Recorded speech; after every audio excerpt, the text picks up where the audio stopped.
Chapter 281. Wait, why did something happen to the crown prince of the Count of Zhenbei?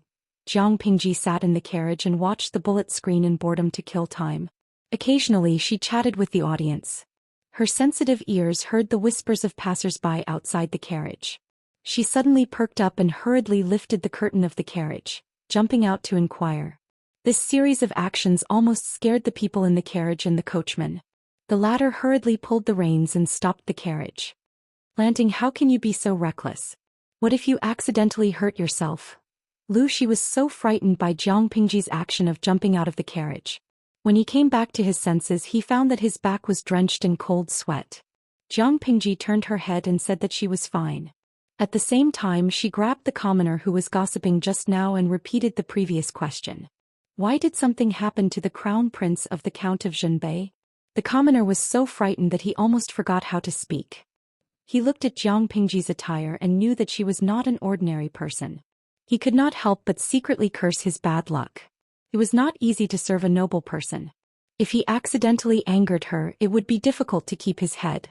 With such a perturbed feeling, the commoner smiled at Jiang Pingji uneasily.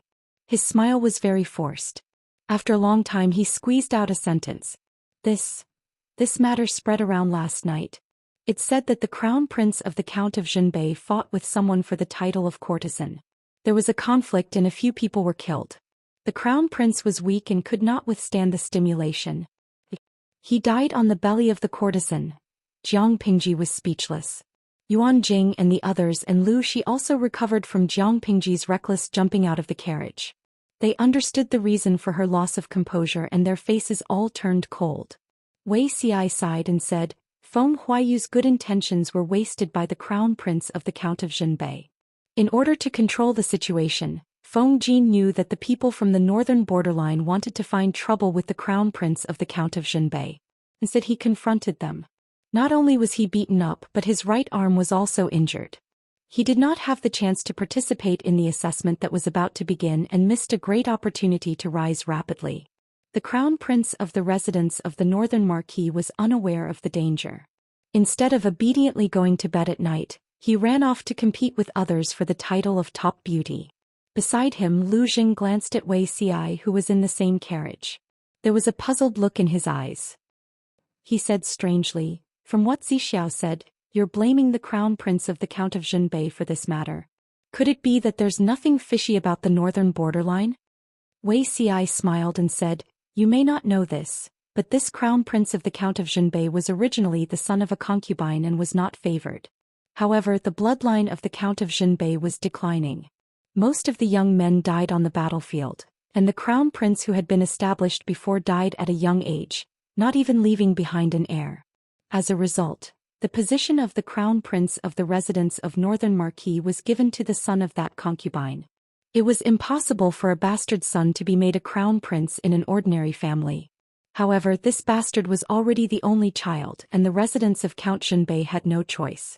Not only that, this bastard son was congenitally deficient.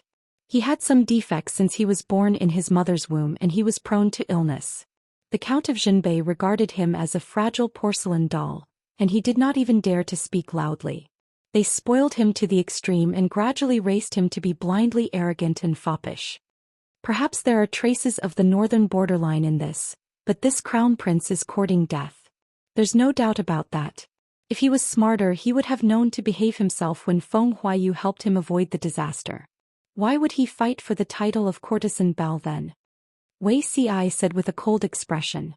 He did not care at all what kind of crisis the death of the crown prince would bring to Dongqing. On the other side, Jiang Pingji asked about the details in detail. The commoner did not know any of this and he immediately put on a bitter face. Langjun, I'm just here to join in the fun. I heard about this from other people's idle chatter. How would I know what those big shots said and did? Even if you ask me, I can't answer. Jiang Pingji looked at the commoner and sighed in disappointment. She turned around and returned to the carriage. Lu Shi glanced at Jiang Pingji and said in a low voice, Don't worry. When we arrive at the Feng residence, I'll send someone to inquire about it in detail. Since this matter has caused such a stir that even the commoners are talking about it, it must be quite a big deal. It shouldn't be difficult to find out. Jiang Pingji nodded, but she still looked a little absent-minded. Lu Shi and his son temporarily stayed at the Feng residence, while Master Yuanjing and his students stayed at another residence on the other side of Shangjing. The two groups of people did not go the same way. Once they entered the city, they naturally separated. Lu Shi asked about the place where Master Yuanjing and his people were staying. He politely said that he would bring his son to pay a formal visit to Master Yuanjing after the matter was settled. After all, he was his daughter's teacher in the future, and basic respect was still necessary. Master Yuanjing did not care about these customs. He said to Wei Xi, "Now that the situation is tense, Shangjing is in a state of panic. I don't know what the northern borderline bandits will do. Send County Chief Lu on my behalf so that I can be at ease." Wei Xi's expression did not change. He nodded and agreed, but he did not agree with it. As long as Lu Shi was with Lu Shi, whoever came to cause trouble would be courting death. Why would he need to escort them? They drove to the Feng residence in a low-key manner and did not encounter any accidents. Suku had been waiting at the door since he received news that Jiang Pingji was coming back. He saw the familiar carriage from afar and finally let out a long sigh of relief. He did not know why, but he felt that he could not let his Langjun out of his sight. Otherwise she would cause trouble. However, when he went forward, the first person to get out of the carriage was an unfamiliar face. Wei Xi was speechless. Suku looked puzzled and a hint of surprise flashed in his eyes. If Wei Xi was not wearing a scholar's robe and was dressed as a man, he would have thought that he was a girl just by looking at his face. After Wei Xi got out of the carriage, Jiang Pingji followed. Suku could still smell the faint fragrance of wine on her. "Xiaoyu, many things happened last night for you to not go to Jishan. You did not go and you missed a lot of good things." Suku looked like he had nothing left to live for. He knew that if he let his Langjun run around, he would definitely run into some messy things. Before he could calm down, he heard the sound of jade beads falling on a plate. It made his scalp tingle. "Who? Xiaoyu?" Wei Xi's eyes fell on Suku. He murmured softly with some doubts. His voice, which was neither too soft nor too loud, fell into the ears of others. It was like a bunch of feathers gently tickling the sensitive earlobes. It made people have goosebumps and they could not help but blush. Well, Suku blushed. Jiang Pingji was speechless. She did not expect Suku to have a problem with his voice. "Do you know me?" Chapter 282. "I don't know you. I just feel that the name sounds very familiar. It's as if I've known you for a long time, but I can't remember where I've heard it." Wei Xi gave a perfect smile and then cupped his hands in the other before his chest to Lu Shi and his son.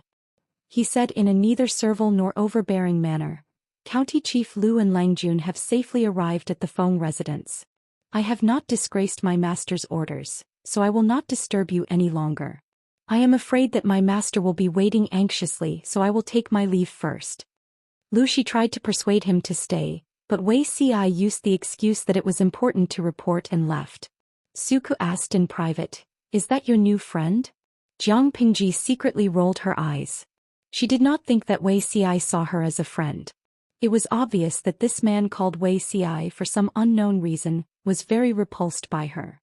It was not considered hostile, but it was not friendly either. However, as long as it did not affect her safety, and Wei Xi was unwilling to spill his secrets, she could not be bothered to investigate the root cause. "We just met once. He was ordered by Master Yuanjing to send me and my father off." "Master Yuanjing?" Suku was surprised. Did his Langjun mean that he met the famous Master Yuanjing when he went to Jishan's hot spring last night? He was the idol of many young people in Dongqing, and Suku was no exception. "Is Langjun Master Yuanjing's disciple?" Suku asked with a competitive look in his eyes. "Yes, Master Yuanjing's disciple. I have some secrets, but..." Jiang Pingji smiled and said confidently, "One can only be a thief for 1,000 days. How can one guard against a thief for 1,000 days? I want to see how long he can keep the secret in his stomach." Suku was confused. He didn't know what his Langjun meant. More importantly, why did Langjun describe him as a thief? On the other side, Wei Xi was having a headache. Meeting Jiang Pingji yesterday was already outside of his plan. He did not expect to meet Suku today. What was even more horrifying was that Suku was actually by His Majesty's side at that moment. Did the sun rise from the west? Thinking of Su Xiaoyu, whom he had met before, and recalling the face he had just seen, Wei Xi felt conflicted. He felt that there was something wrong with the way he woke up. When did Her Majesty and Lu Shi have such a good relationship? When did Her Majesty know Feng Jin at such a young age? Since when was Su Ku truly willing to serve His Majesty? In fact, it was not the way he woke up that had a problem. It was the Emperor who had a problem. Once he thought of her expression, mannerisms, and battle prowess that she was all too familiar with, Wei Ci silently suppressed this absurd thought. Wei Ci did not expect that the matter that gave him a headache was not over yet. As soon as he returned to the residence where the students of Langyi Academy were staying, he acutely noticed that the surrounding atmosphere was slightly stagnant. Looking around, not only did the students look unhappy, even Master Yuan Jing, who was always optimistic, looked cold.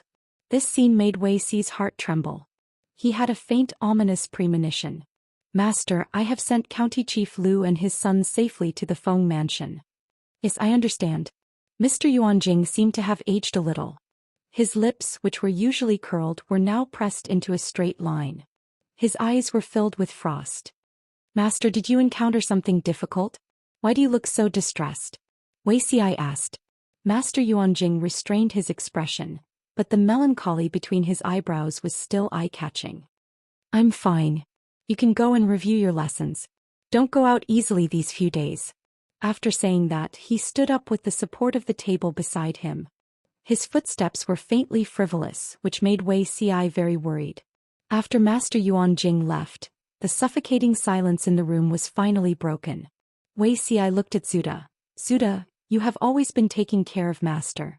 Do you know why Master is like this? Ever since Zuda entered Langyi Academy, he had volunteered to take care of the older Master Yuan Jing. Although this person was a little simple-minded and held a different philosophy from Wei Ci, Zuda was extremely respectful to Master Yuan. He followed him all the time and almost never left his side. Zuda saw that his classmates in the room were all looking at him. Suddenly the pressure doubled. He could only bite the bullet and say, "This matter. Master strictly forbade me to say it." Wei Ci's expression turned cold. He flicked his sleeves and stood up. Since Zuda did not want to say it, he would find out from other sources. Most of the other students had the same reaction. Looking at the empty hall, Zuda could not help but grit his teeth in anger and vent his anger by pounding the ground. Damn the northern borderline. 2 flowers bloomed, one on each side. Jiang Pingji looked at Feng Jin, whose arm was tied up. His movement of raising his right hand was very stiff. He looked a little silly. Who asked you to play the hero? You knew that you couldn't beat him. Why didn't you call for my help earlier? Feng Jin smiled bitterly. His face was still a little pale, but it was much better than the night before. How can a man let a woman stand up for him? Jiang Pingji was secretly surprised. She said leisurely, If that's the case, why did you let the servant call for me last night? Feng Jin blinked his eyes. He did not care about his pride anymore. He supported his chin with one hand and looked at the stalemate on the chessboard. Because I suddenly realized that Lanting cannot be judged by ordinary women. All the men in the world are inferior to her. It is not embarrassing to ask for help. Jiang Pingji was speechless. Looking at the chessboard, Feng Jin thought for a long time before putting down a chess piece. He said, I thought that I would be able to avoid the disaster by helping the heir. I didn't expect that my good intentions would go to waste. He wouldn't have died if he didn't ask for it. This person is purely asking for it. I've just sent someone to inquire about the situation, and I've finally figured out what happened last night. Jiang Pingji's expression was cold. She was thinking about the chessboard in her mind, but she said, that heir is really spoiled. His family doesn't give him the moon if he wants the stars. When has he ever suffered a setback outside? He knew that the people who competed with him for the title of courtesan belle were from the northern borderline, but he did not back down after being reminded. Instead, he was fearless and even provoked them on purpose. He ordered his servants to beat them up. In the end, the heir of the Count of Zhenbei won the beauty. He won a great victory. Several people who competed with him for the title of courtesan belle were beaten to death. Beating people to death was a small matter. Among those who were beaten to death, one of them had a high status in the northern borderline. That was a headache. Now the northern borderline was unwilling to let go of this matter. They wanted an explanation from Dongqing. According to Feng Jin's experience, the emperor was now biased towards the northern borderline. As long as it did not endanger his throne, they could consider any conditions. At that moment Lu Shi brought back terrible news. They had found a scapegoat. Coincidentally, it was someone Jiang Pingji knew, which was beyond everyone's expectation. It turned out to be Han Yu, one of Master Yuanjing's disciples. How did Han Yu get involved in this matter? Although Jiang Pingji was smart, she still could not figure it out. It had nothing to do with Han Yu.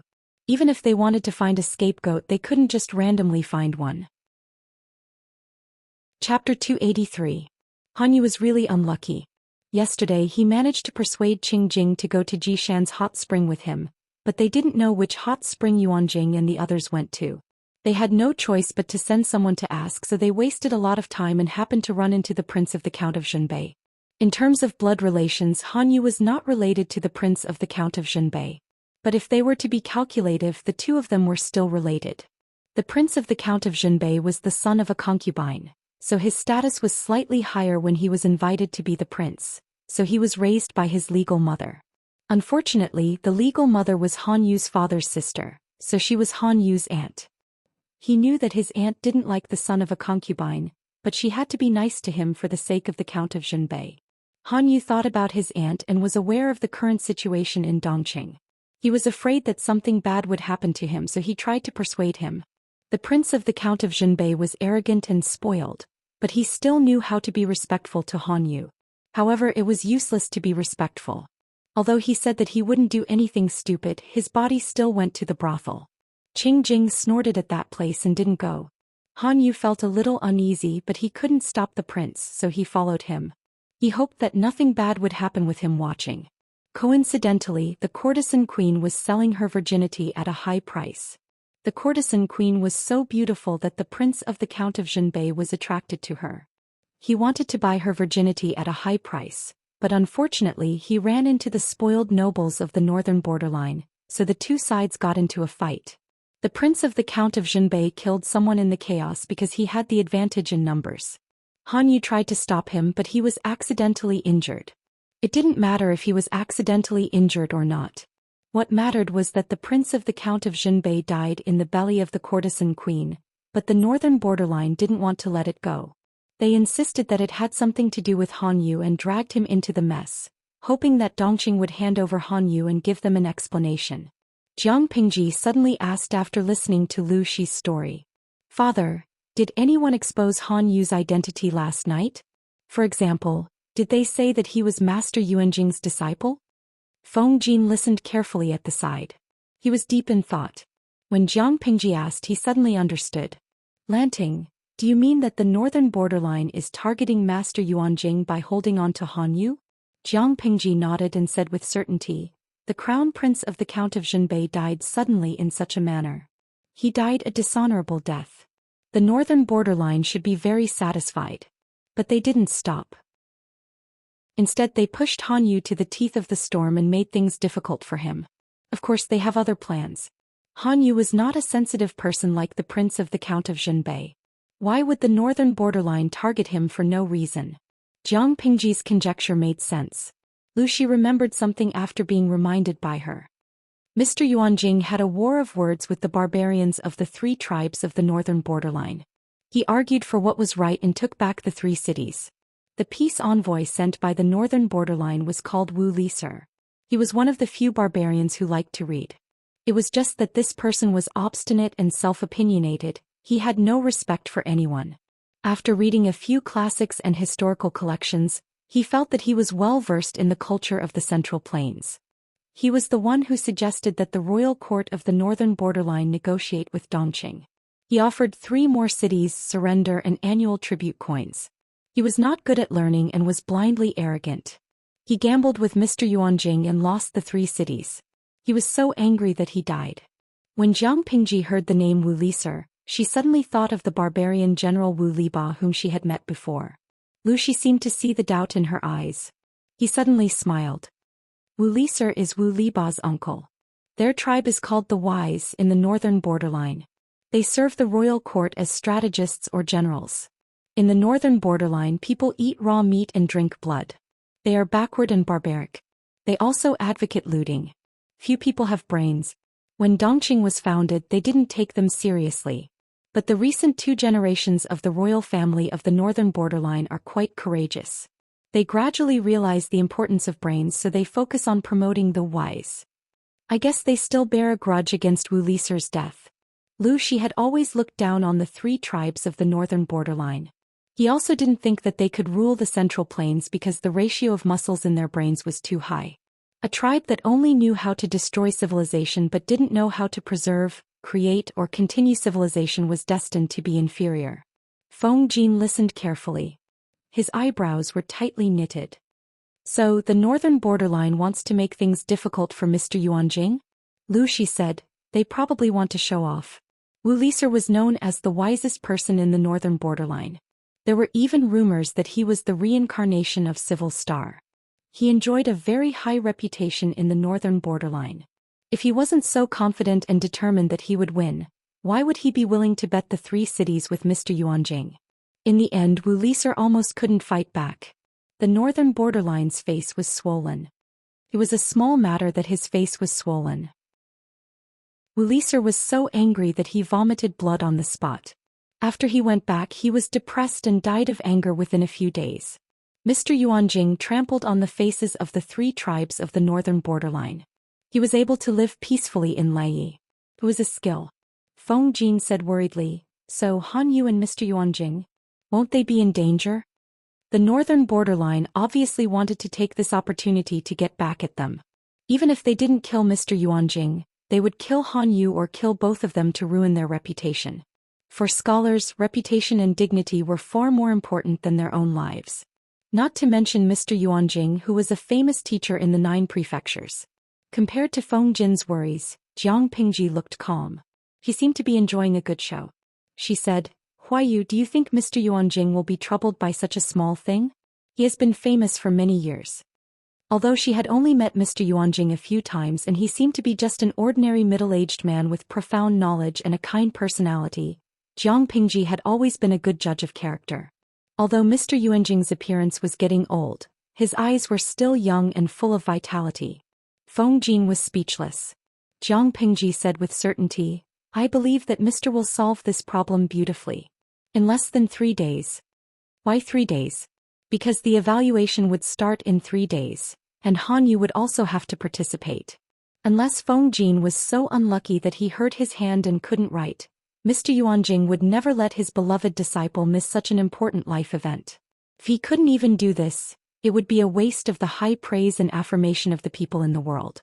Jiang Pingji also felt that there was no need for her to study under such a teacher. Chapter 284. Master Yuanjing looked at the koi fish swimming in the pond in the courtyard and said with a gentle expression, It's good that you're back. Han Yu was fine, but he was a little nervous. I'm an unfilial disciple. I got you involved in this and almost ruined your reputation. Seeing Han Yu kneeling on the ground, Master Yuanjing laughed. Get up. You've never been so obedient before. Han Yu was anxious. He didn't know what his master would give him in exchange for his safety from the northern borderline. It would be terrible if this incident was exaggerated and people said that Master Yuanjing secretly colluded with the northern borderline. It's okay. The letter I wrote will not be used against you. Why are you being so careful? Han Yu was relieved to hear that. Master Yuanjing waved at him and said, Come closer to me. Han Yu did as he was told and moved closer. Master Yuanjing raised his right hand and pinched Han Yu's face. It hurt a little. After a long time, Master Yuanjing showed a complicated expression. Han Yu didn't know whether it was joy or worry. You may leave. If there's nothing else, call Zixiao over. Master Yuanjing let go of his hand and turned to feed the koi fish in the pond without looking at Han Yu. Han Yu had never seen Master Yuanjing like this. He was anxious, but he still went to call Wei Ci. You're different. He didn't expect Wei Ci to say that as soon as they met. What's different? Han Yu felt creeped out by Wei Ci's stare. Nothing. Wei Ci lowered his eyes and frowned. Since my master asked me to go, I shouldn't keep him waiting. Wei Ci sighed in his heart and left the confused Han Yu. The dark clouds in his heart gradually dispersed. Han Yu was puzzled. Why are they all so strange? The world is so big and full of strange things. The same person can change so much in just a few days. I feel like I've lived for decades in vain. Master Yuanjing noticed Wei Xi as soon as he approached. He said with emotion, "Zixiao, do you think this disaster is a blessing or a curse?" Wei Xi said, "For Dongqing it's a disaster, not a blessing. For Wenbin it's a blessing, not a curse." The accidental death of the Crown Prince of Zhenbei Marquis was completely out of Wei Xi's expectations. He did not need to think to know that after this fuse was lit, Dongqing's situation in the next few years would be very grim. The pace of the chaotic world coming was much earlier than he remembered. Fortune and misfortune go hand in hand. Dongqing was unlucky, but Han Yu was lucky. Wei Xi had left Dongqing a long time ago, but he had kept in touch with his classmates through letters, so he more or less knew what had happened to them. Han Yu bore the misfortune of having his entire family wiped out. Based on his physiognomy alone, he was lacking in fortune. The inner courtyard had a calamity of love, and the palace of husband and wife was in decline. Because of the calamity of women, he was destined to die prematurely in his prime. In fact, it was true. When Han Yu was middle-aged, his wife's family rebelled against him and was quelled. After the incident was exposed, he wrote a confession letter and committed suicide by swallowing gold. Wei Xi had learned from Master Yuanjing and was quite accomplished in reading people's faces.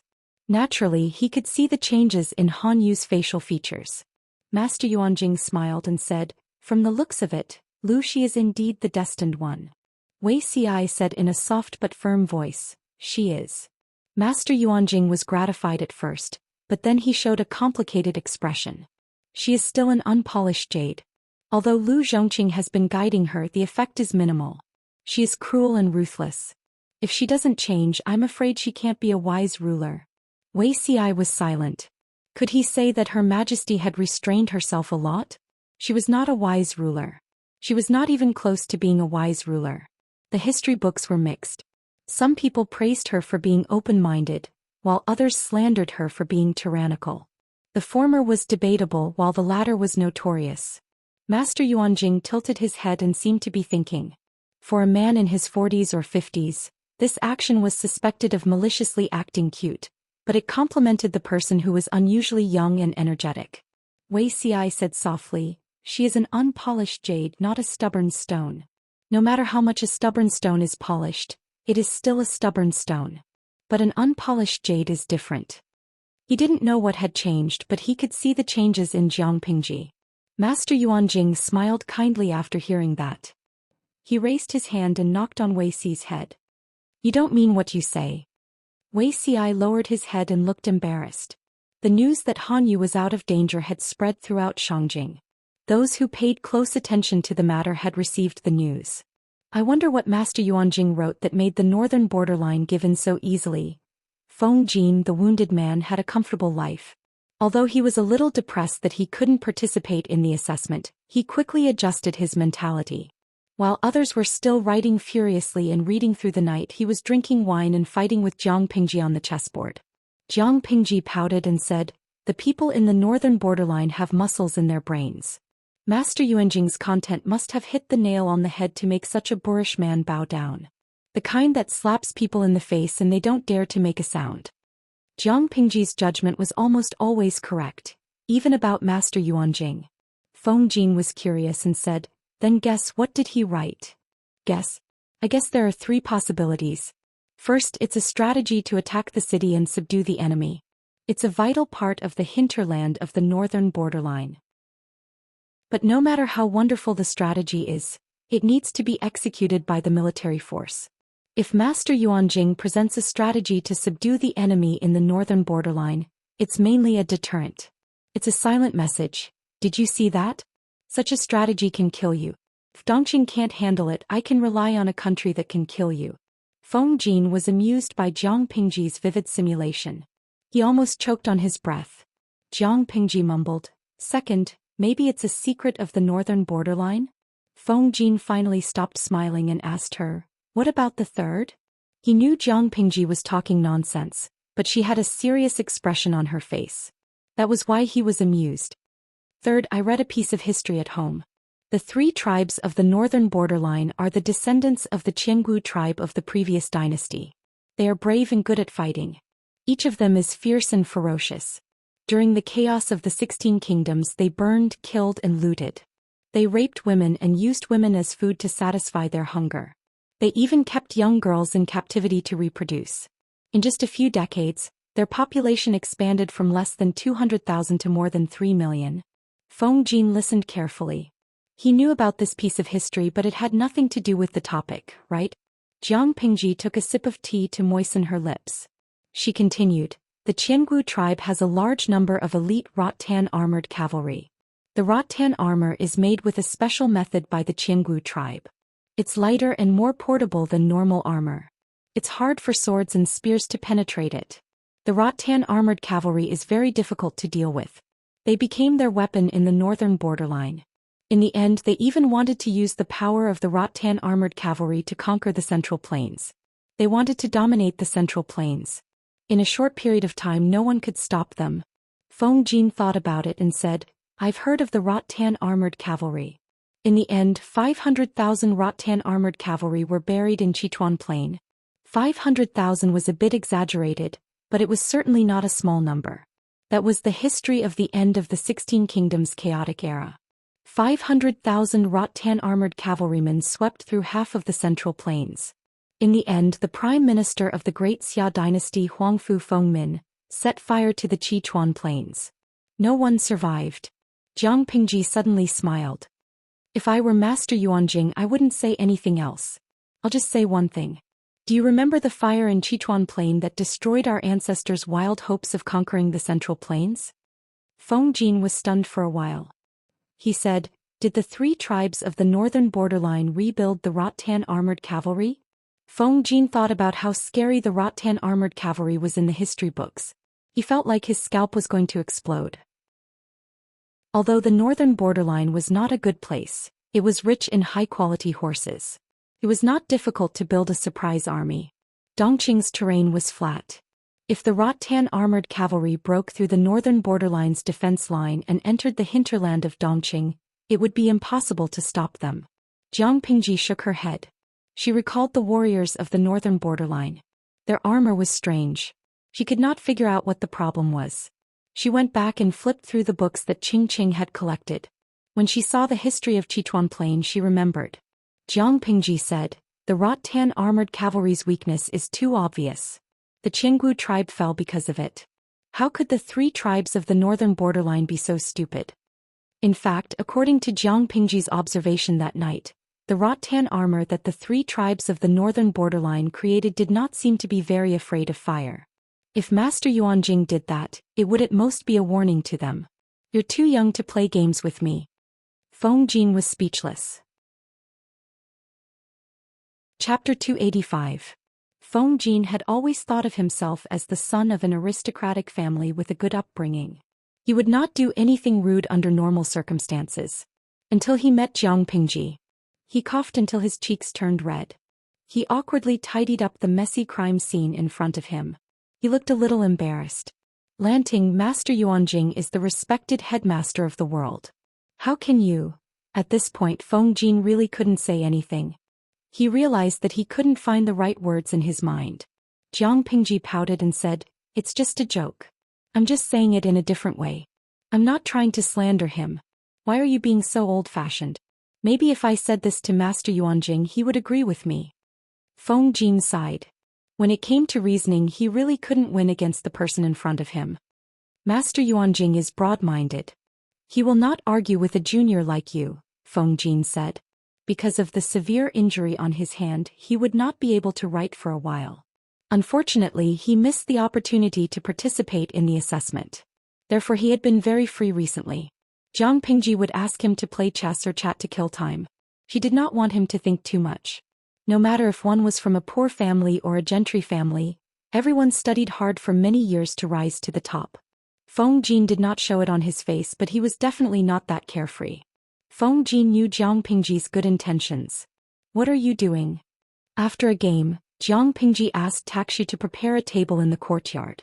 A big stack of bamboo paper lay on it. Writing from memory. I have nothing to do anyway. Your mind is not on the board when I play chess with you. Sporing. Jiang Pingji knelt on a bamboo chair.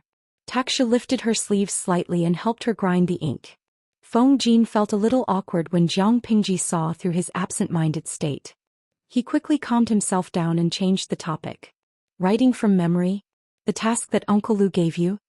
As the general evaluation officer, Lu Shi went to the examination hall early to prepare. To avoid suspicion, he would not come back before the assessment ended. Feng Jin thought that since Lu Shi valued Jiang Pingji so much, he would definitely focus on her studies. It was normal for him to give her some homework. Jiang Pingji said, "No, I'm writing from memory Master Cheng's book collection." Mr. Cheng referred to Qing Cheng. Previously she had made a deal with Qing Cheng. She provided the best bamboo paper and Qing Cheng would make a copy of his book collection for her. However, Qing Cheng had collected so many books, more than tens of thousands of scrolls. It would take at least 1 or 2 years for him to finish copying. It wasn't that Jiang Pingji couldn't wait that long, but she was free now and could do things better. The more she immersed herself in this era, the more Jiang Pingji saw and understood.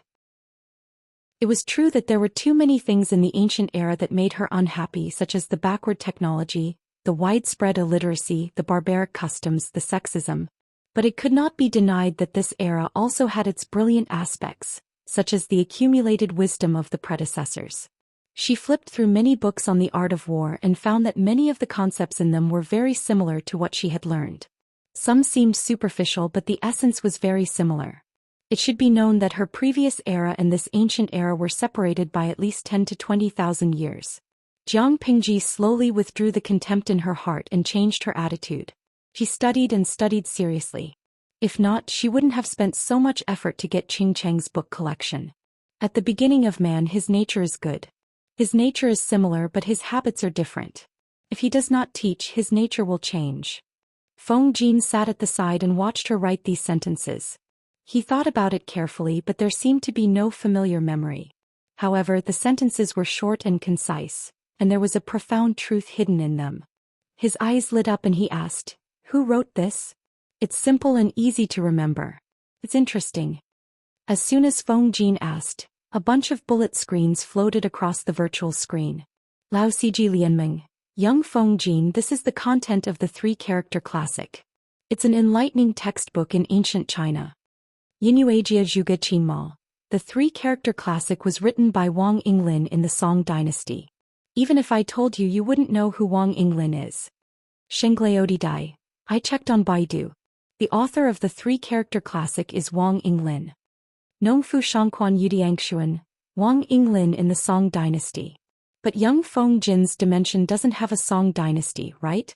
In fact, according to the analysis of some gurus, the era that the streamer was in was similar to the Weijin dynasty. Apart from the answer, there were other bullet screens that said, "Not teaching is the father's fault. Not teaching is the teacher's laziness." The content was messy and varied. If Jiang Pingji didn't have a strong memory, she would have been confused. Facing Feng Jin's question, Jiang Pingji looked down and glanced at the bullet screen when he wasn't paying attention. She continued writing. "I don't know. The characters in the book can't be studied anymore. I just thought it was interesting, so I copied it." There was something wrong with the stream that day. It was as lively as a festival. When Jiang Pingji said that she wanted to copy some enlightening books and asked if they had any suggestions, the audience in the streaming room went wild. They didn't know about ancient classics, but Baidu definitely did. They could pretend to be a great scholar in front of the streamer with just a search. So Jiang Pingji wrote the 3-character classic on the first page. On the author's side, she wrote "Anonymous." She didn't write the original author because she didn't want people to find out who the legendary Wang Yinglin was. So how did she know who Wang Yinglin was?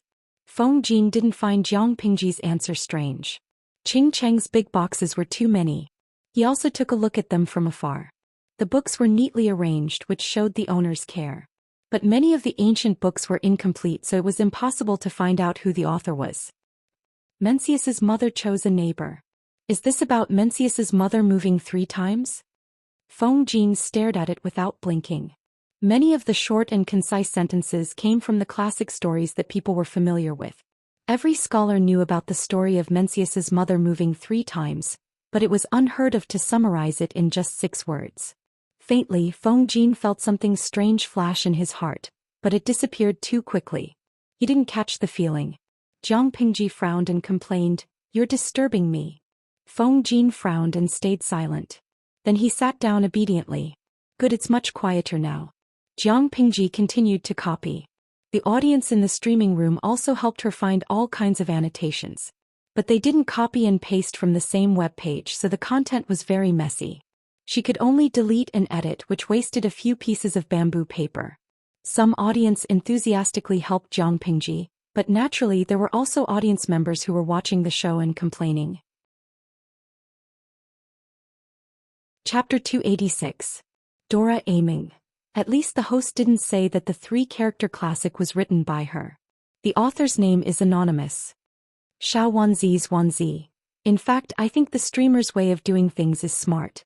After all, in ancient times, scholars despised each other. If you really want to convince the other party, you need to have excellent skills and literary self-restraint. If you rely on plagiarism alone, the possibility of exposing yourself is too high. In fact, there were quite a number of viewers who urged Jiang Pingji to write her name on the book. After all, the three-character classic was an enlightening book. If it were to be popularized in the future, almost every child would be exposed to it first. Her name would be immortalized for generations to come. However, her answer made the audience feel awkward. Host V. According to the federal law on the protection of original literature, the crime of plagiarism is very serious. The minimum sentence is 3 years and the maximum sentence is life.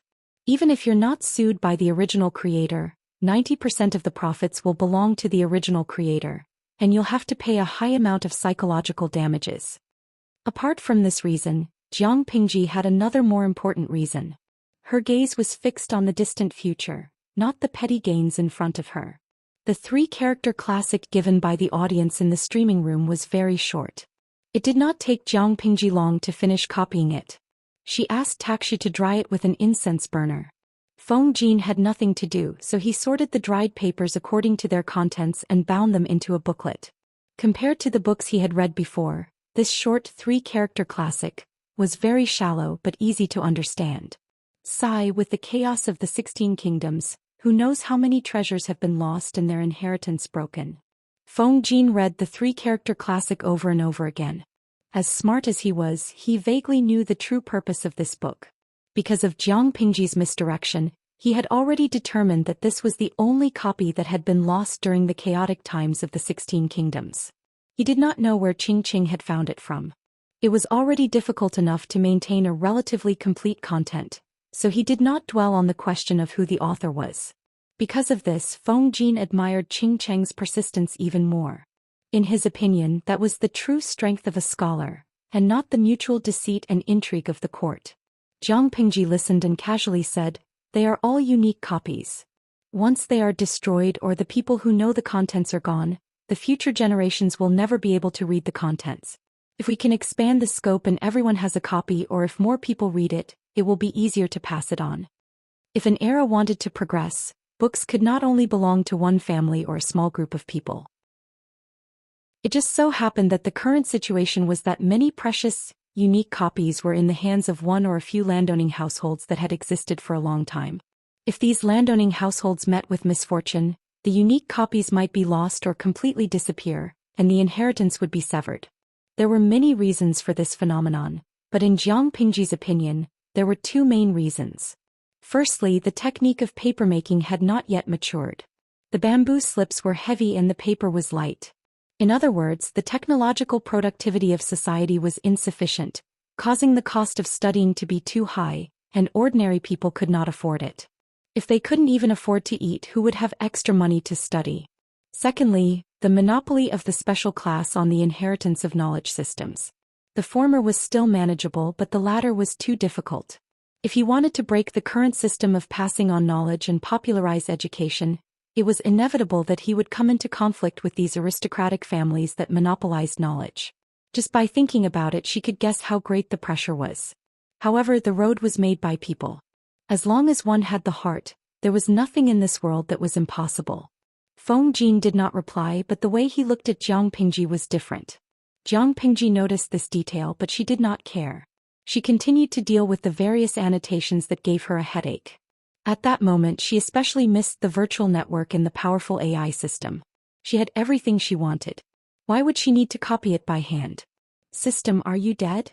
He was multitasking. She read the bullet screen, copied the book and typed on the system. The system snorted. I'm already dead. If there's something, burn incense. If there's nothing, visit the grave. Jiang Pingji secretly clicked her tongue. She ignored it for a while, but the system's temper was getting worse. Can't you copy the contents of the bullet screen? You see how hard it is for me to copy it by hand. Can you at least be considerate? The system said coldly, I'm sorry, host. Your streaming level is not high enough. You don't have the authority to do so. You have to be at least level 3. Jiang Pingji secretly glanced at the popularity points backstage and frowned slightly. Her accumulated popularity points had long exceeded the million mark. This number was just enough to upgrade a level 2 streamer to level 3, but if she did that, her popularity points would be used up. If she did that, it would undoubtedly put her in a position where she would be held back. The system had been coveting the points for a long time. It had tried to tempt her to spend them, but Jiang Pingji was not tempted. Thinking about that, she directly suppressed the idea of upgrading her level. She deliberately kept the system in suspense. After a long time she said, oh, then I'll just copy it by hand. I'll treat it as practicing my calligraphy. The system, oh, was she deliberately teasing it? In order not to arouse Feng Jin's suspicion, Jiang Pingji not only copied the 3-character classic and the annotations, but also wrote down from memory a few volumes of military books that Qing had memorized. Coincidentally, Feng Jin's family also had such a book collection, but a very important half was missing. When he saw Jiang Pingji's complete copy, he immediately loved it and carefully read the missing contents. Mr. Qing is really a wonderful person.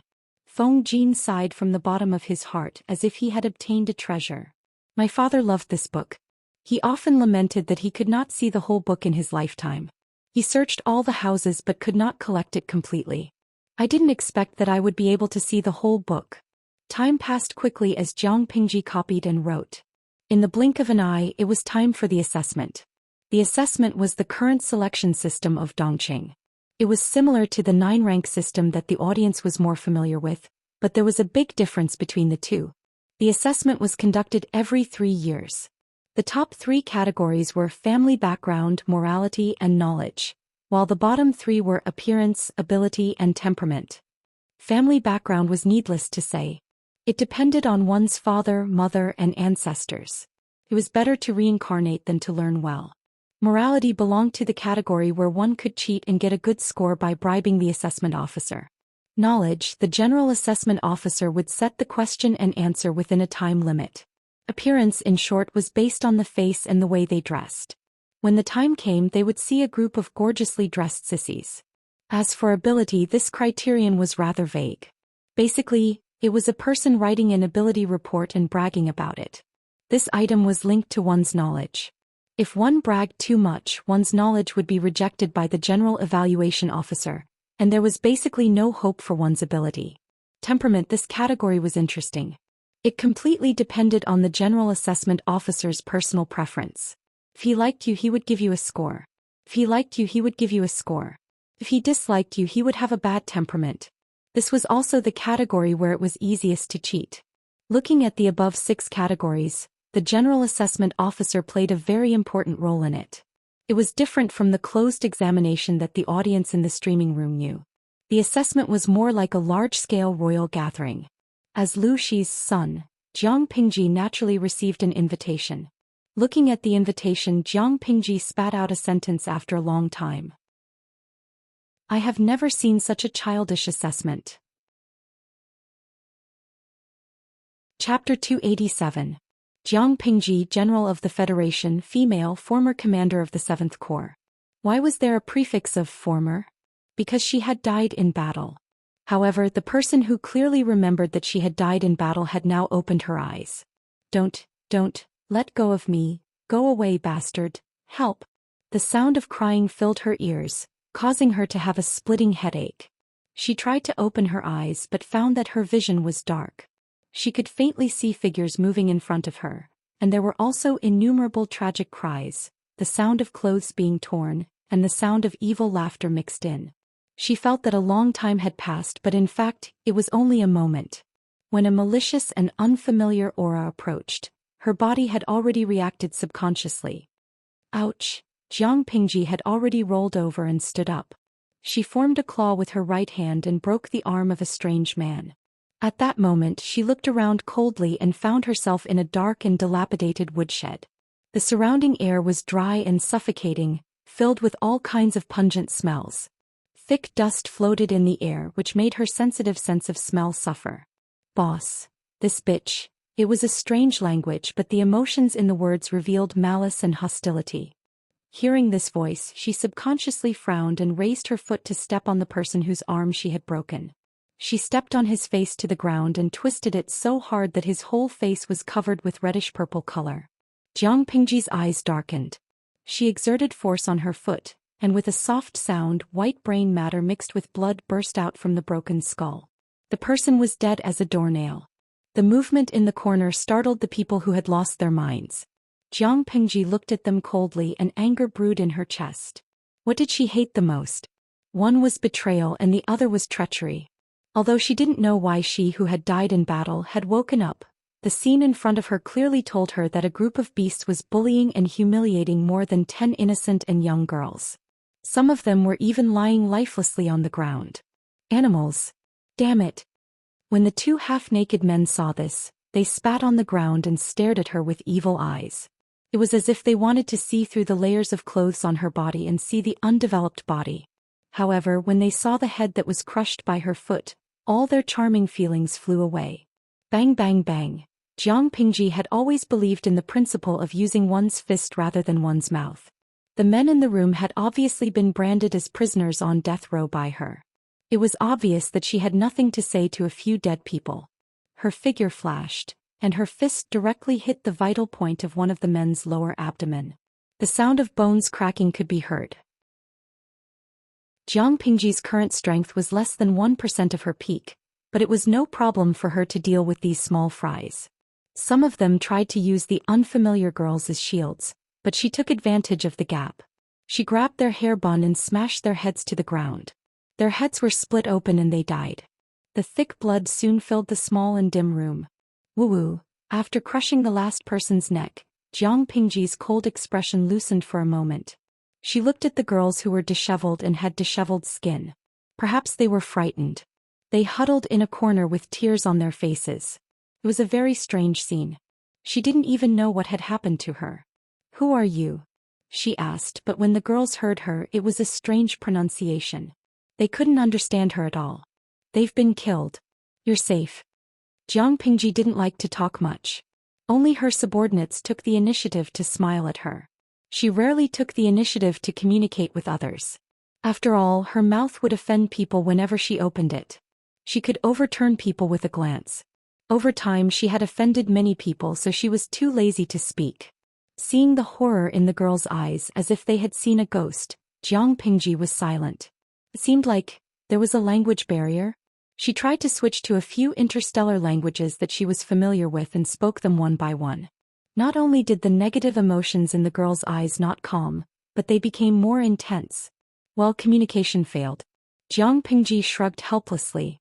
Her head hurt. Just when she didn't know what to do, there was a noise outside the house. Then the door was kicked open. The accomplices of those bastards? Although this body wasn't her own, its quality was still affected. Her night vision was barely passable. The people who kicked open the door were a group of shirtless men who reeked of alcohol. They were dressed very strangely and they spoke in a strange language. But it didn't matter. Even if Jiang Pingji couldn't understand them, she could distinguish the emotions conveyed in their words. They were all vile, malicious, and full of hostility and murderous intent. Before the bandits could react, Jiang Pingji had already stepped forward to harvest their heads without saying anything. Although her current body was very weak, she had the aura of a person who could hold the pass against 10,000 enemies. Almost every time she attacked, she could kill someone. Soon the inside and outside of the house were filled with corpses, and each of the corpses had died a rather gruesome death. Turning around to look at the frightened girls, Jiang Pingji frowned, but she couldn't leave them alone. "You're safe. I won't let them hurt you." She squatted down and looked at the girls who were curled up. She tried to convey her kindness, but it didn't work. Unless it was something special, Jiang Pingji's patience had always been lacking. She could completely feel the girls' fearful gazes as if they were looking at a monster and their feelings of rejection. She was suddenly furious, but she could not vent her anger on a group of weaklings. She and those men seemed to be the source of the girls' fear. They kept wandering in front of them and couldn't communicate at all. Forget it. Let them calm down. Jiang Pingji murmured. She got up and left the small wooden house under the gaze of the noble girls. She didn't go far. She just cleaned up the rest of the bandits' village and then found a tree nearby to lie down and keep watch for them.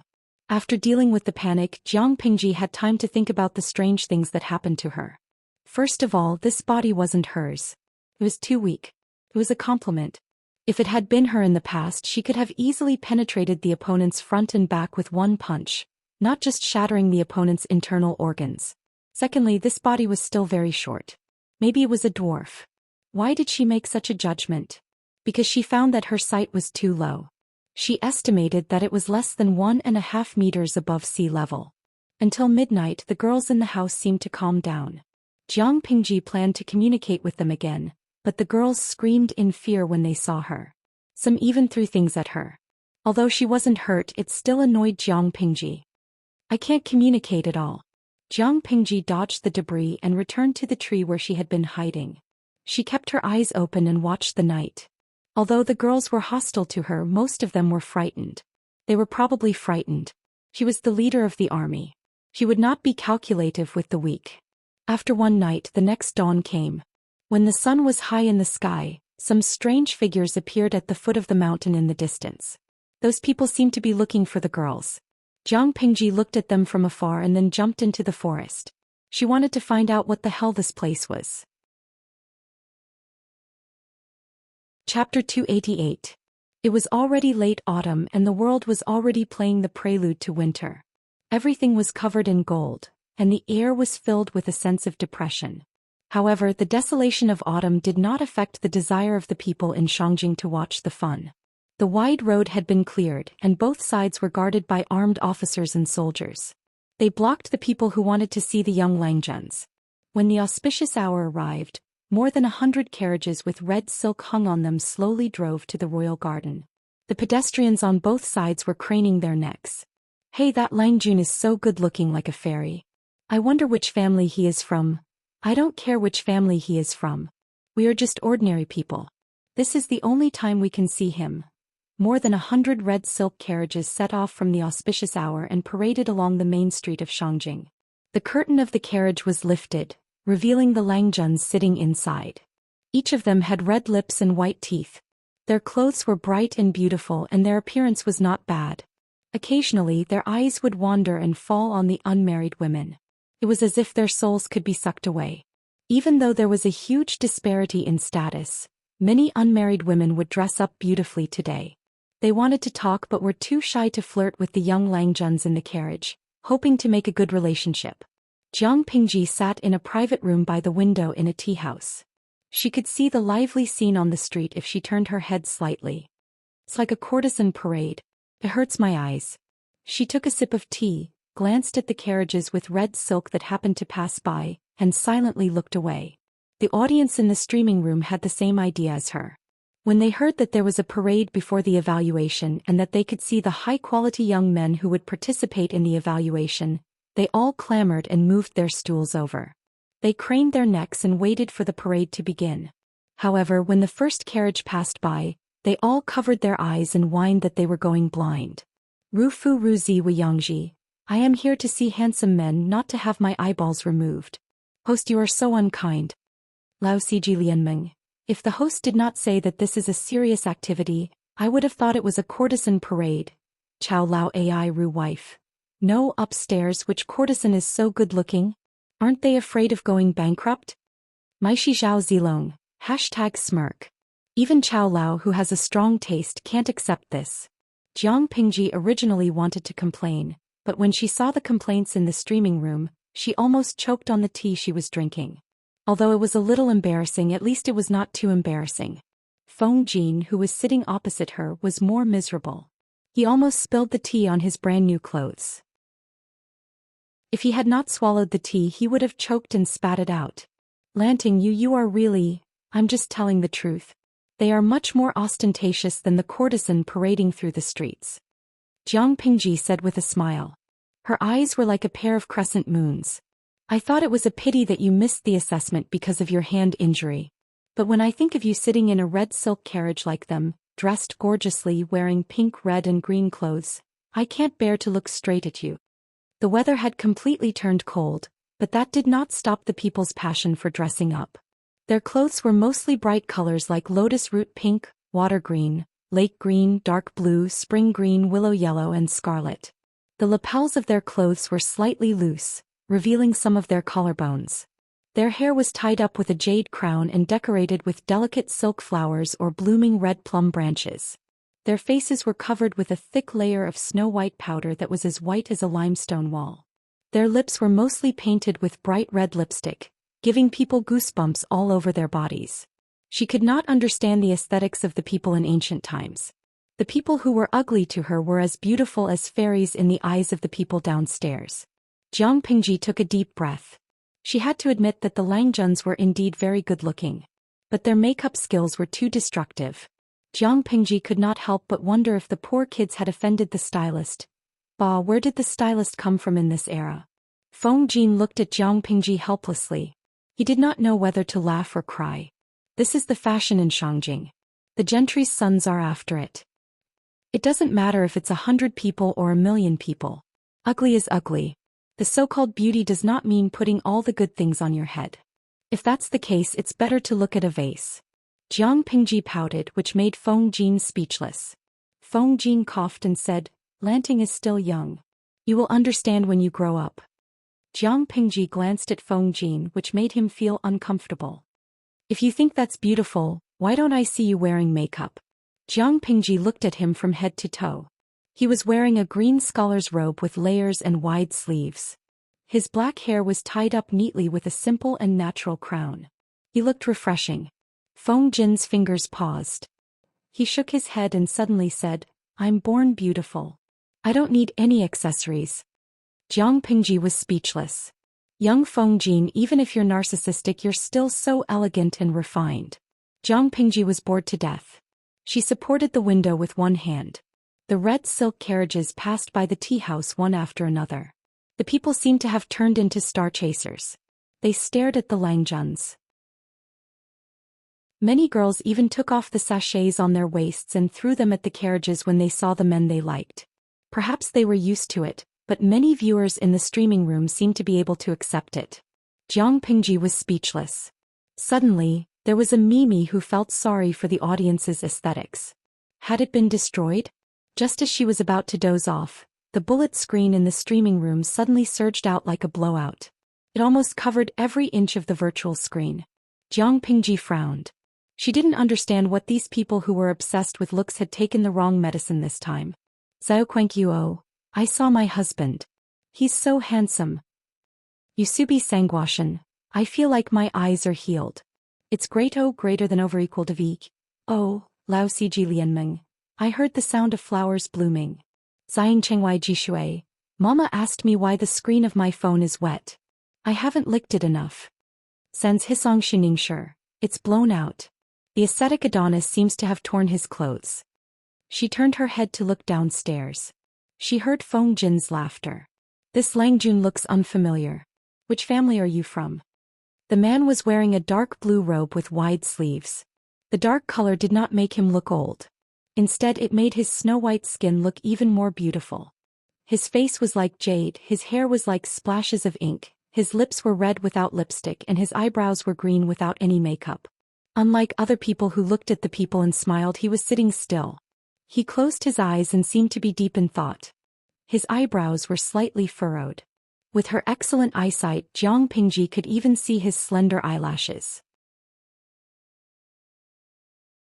Chapter 289. Jiang Pingji suddenly smiled. She felt a little evil in her heart. She untied the perfume pouch on her waist and accurately threw it into the carriage. Feng Jin was stunned, but Jiang Pingji moved too fast for him to stop her. Feng Jin was not the only one who was shocked by her.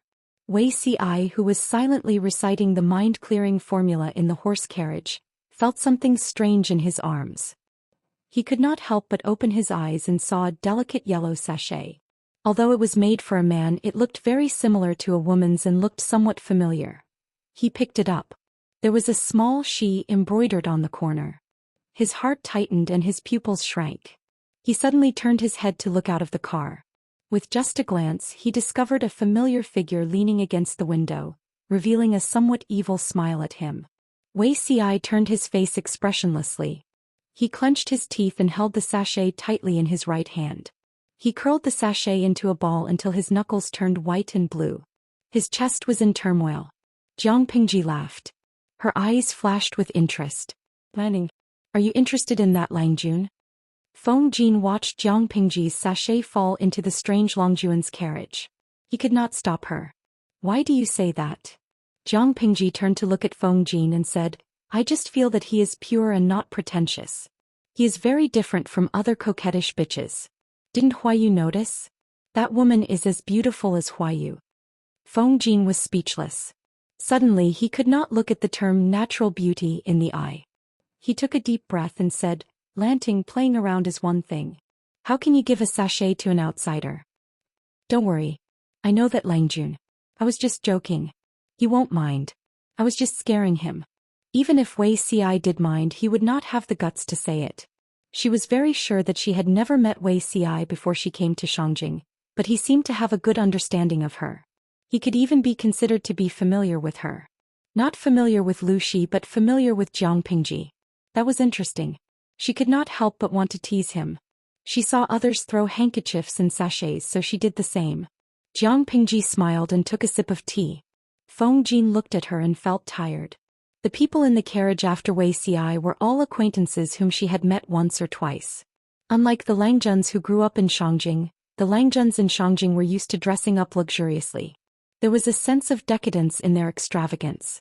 Master Yuanjing was a decent teacher, and the disciples he taught were decent as well. They did not dress as nobly as Shangjing Gizi. Instead they looked more like scholars. More importantly, compared to those coquettish B***cheese, these people were more in line with the aesthetics of the livestream viewers. Every time a carriage passed by, the viewers in the live broadcast room would howl for a long time, wishing they could crawl over to hug and kiss the carriage. Xianxia Jimisiju, I really want to cross over. That way I can hug the streamer's thigh and look at beauties. Maybe I can become a fair, rich and beautiful woman with the help of Tang poems, song lyrics and Yuan songs. I can marry a tall, rich and handsome man and reach the pinnacle of my life. Sanqui Liangzhu light wine. #despise. Transmigrating? Look at your own face first. In ancient times, people were obsessed with beautiful faces. Even if you were the reincarnation of Li Bai and Du Fu, you would not be able to change your fate if you did not have a beautiful face, let alone Tang poems and song lyrics. Xianxia Jimisiju, #clutching my chest and vomiting blood. Sobbed the person above me, you are such a blow to my confidence. The red silk carriages drove into the royal garden one by one. As soon as they got close, a strong fragrance of flowers floated over the high courtyard wall and went straight to the tip of their noses. Wei Xi bent over and got out of the carriage. He had regained his composure. He did not know where the light yellow sachet went. Han Yu asked knowingly, Zixiao, I seem to have seen someone throw a sachet into your carriage. Who is so bold to do that? Wei Xi looked indifferent and said, just a naughty and rude person. Maybe it was because of the ordeal that Han Yu had gone through. He looked more mature than before, but his eyes were still bright and cheerful. If it were not for the inappropriate occasion, he would drag Wei Xi aside and interrogate him. Don't let Lu County Chief hear what you said. Otherwise, Zixiao will not pass the assessment this year, Han Yu said. Wei Xi still looked indifferent. The noblemen who were able to make it to this stage were basically selected from all over Dongqing. They were considered the elite talents of this generation. If there were no special circumstances, they would be able to pass the assessment. It was just that there were differences in rankings. If Wei Xi, with the title of Master Yuanjing's disciple, got the last place, it would not only be a disgrace for him, but it would also ruin Master Yuanjing's reputation. As far as he could remember, this was the first time that Wei Xi participated in the assessment. When he was parading on the street, the bustling scene made him feel like time and space were disordered. He only woke up from the memory when he saw the small sachet thrown into the carriage by the malicious owner. I don't know what kind of questions Lu County Chief will give. Master said that the future is unpredictable. He asked us to wait and see and deal with it randomly. Han Yu sighed. With Master Yuanjing's ability he could more or less see some clues, but he did not disclose it to his students. Wei Ci listened with a cold face. If the situation had not changed he would have known the questions for this year's assessment. However, it was a pity that the person who came up with the questions was not the current General Evaluation Officer, Lu Shi, who knew what questions he would come up with. It is not difficult to guess according to Lu County Chief's personality. Lu Zheng and Qing Jing were talking in a low voice. Hearing their conversation, Lu Zheng lowered his voice and said, "You can guess." Han Yu looked at Lu Zheng with a smile. Master Yuanjing once said that Lu County Chief is a pragmatic person. The questions are mostly related to the way of governance, Lu Zheng guessed. Most of the previous assessments were about poems and couplets. A group of people were there to mourn the changing seasons or sing praises. According to the rumors, Lu Shi was more pragmatic. The assessment was to select suitable young talents for Dongqing, not to select flattering followers. Lu Shi should be different from the previous general evaluation officers. Not to mention other things, the other Langjuns tried every means to find out Lu Shi's preferences. Even their outfits were much thinner. Yes, if it was not to cater to Lu Shi's preferences, Jiang Pingji and the audience in the streaming room would have seen a more gorgeous parade. Wei Ci did not participate in this topic. He just listened quietly. Han Yu asked him, "Zixiao, you are most concerned about these things. Don't you have any opinions?" He lowered his eyes and said, "If it was not for my master's request, I really did not want to come here. I don't care what questions Lu County Chief asks. As long as he was not at the bottom it was more or less acceptable. Yes, he was just there to go through the motions. According to the current selection standards of Dongqing, even if Wei Ci was full of talents he would not be appointed." Han Yu seemed to have thought of something. He sighed and did not insist. On the other side, Jiang Pingji and Feng Jin also arrived at the royal manor. A fragrant wind assaulted them. Although it was late autumn, the royal manor was still filled with flowers. The unknown trees were decorated with bright red flowers. That was where the strong fragrance came from. Chapter 290. Although the royal garden was luxurious, it couldn't compare to the flowers that were blooming all over the mountain. People were dancing under the trees. Young Langjuns dressed in red and green with makeup and flowers on their hair walked among them. They took their seats one by one. At a glance, they were even more beautiful than the blooming flowers. Lu Shi wore a snow-green robe and a lacquered gauze crown. He held a rui in his hand. He sat upright with a cold expression on his face. He was already over 30 years old, but he didn't look any worse than those young men. He had a maturity and steadiness that they didn't have. He looked coldly at the Langjuns who came together. Some were smiling, some were frowning, and some were nodding slightly at him. There were hundreds of different expressions and all of them were romantic. Only the obscure fawning was the same. They were like peacocks spreading their feathers, and they couldn't wait to show off their most magnificent side. Time passed and his eyes drifted. He seemed to have returned to decades ago when he was one of those nobles. However, he always remembered that he looked calm and composed at that time. He played the zither, talked about poems and commented on calligraphy and paintings, but he was actually sweating profusely. It was as if his heart was being threatened by an invisible hand. If he was not careful it would be squeezed tightly. He was anxious and panicked. When the assessment was over, he went home in a panic and poured out his uneasiness and timidity to Amin. Amin stared at him with hidden bitterness. To this day he still remembered Amin's angry complaints. How pretentious, what kind of test is this? Wuxia was confused. "Chief Lu, all the Langjuns have taken their seats. We can begin." While he was thinking, his colleague beside him carefully woke him up. Lu Shi opened his slightly tipsy eyes as if he had just had a good sleep. Looking at the nobles who were more beautiful than the scenery, Lu Shi smiled and said, "Let's start over there." The assessment in Dongqing took place every 3 years. The information about the family background in the top 3 categories had long been sent to Shangjing from other places. Lu Shi arrived in Shangjing a little late. He had spent the past few days on this. He read through the information of all the candidates for the assessment and ranked them according to their family background, status and identity in their families. He gave them the corresponding scores. They were roughly categorized as superior, medium, and inferior. Although there were only about 100 people participating in the assessment, they were all carefully selected from all over Dongqing. Each of them had a strong family background and could not afford to offend any of them. If there was a huge dispute over the ranking, Lu Shi would have offended their backer. As mentioned before, morality, appearance, and temperament could be used to bribe the examiners. Lu Shi had received a lot of bribes and benefits in the past few days. Whether it was real money or antiques, those people's generosity had left Lu Shi speechless and widened his horizons. No wonder everyone wanted to be a general evaluation officer. Even if they didn't start their business for 3 years, once they started their business, they would be able to make a living for 30 years. Ability, which was the ability to boast, had already been submitted to him. Lu Shi had also seen all of them. Most of them were flashy and boastful. Why did they say that it was flashy but without substance? Take a chestnut for example.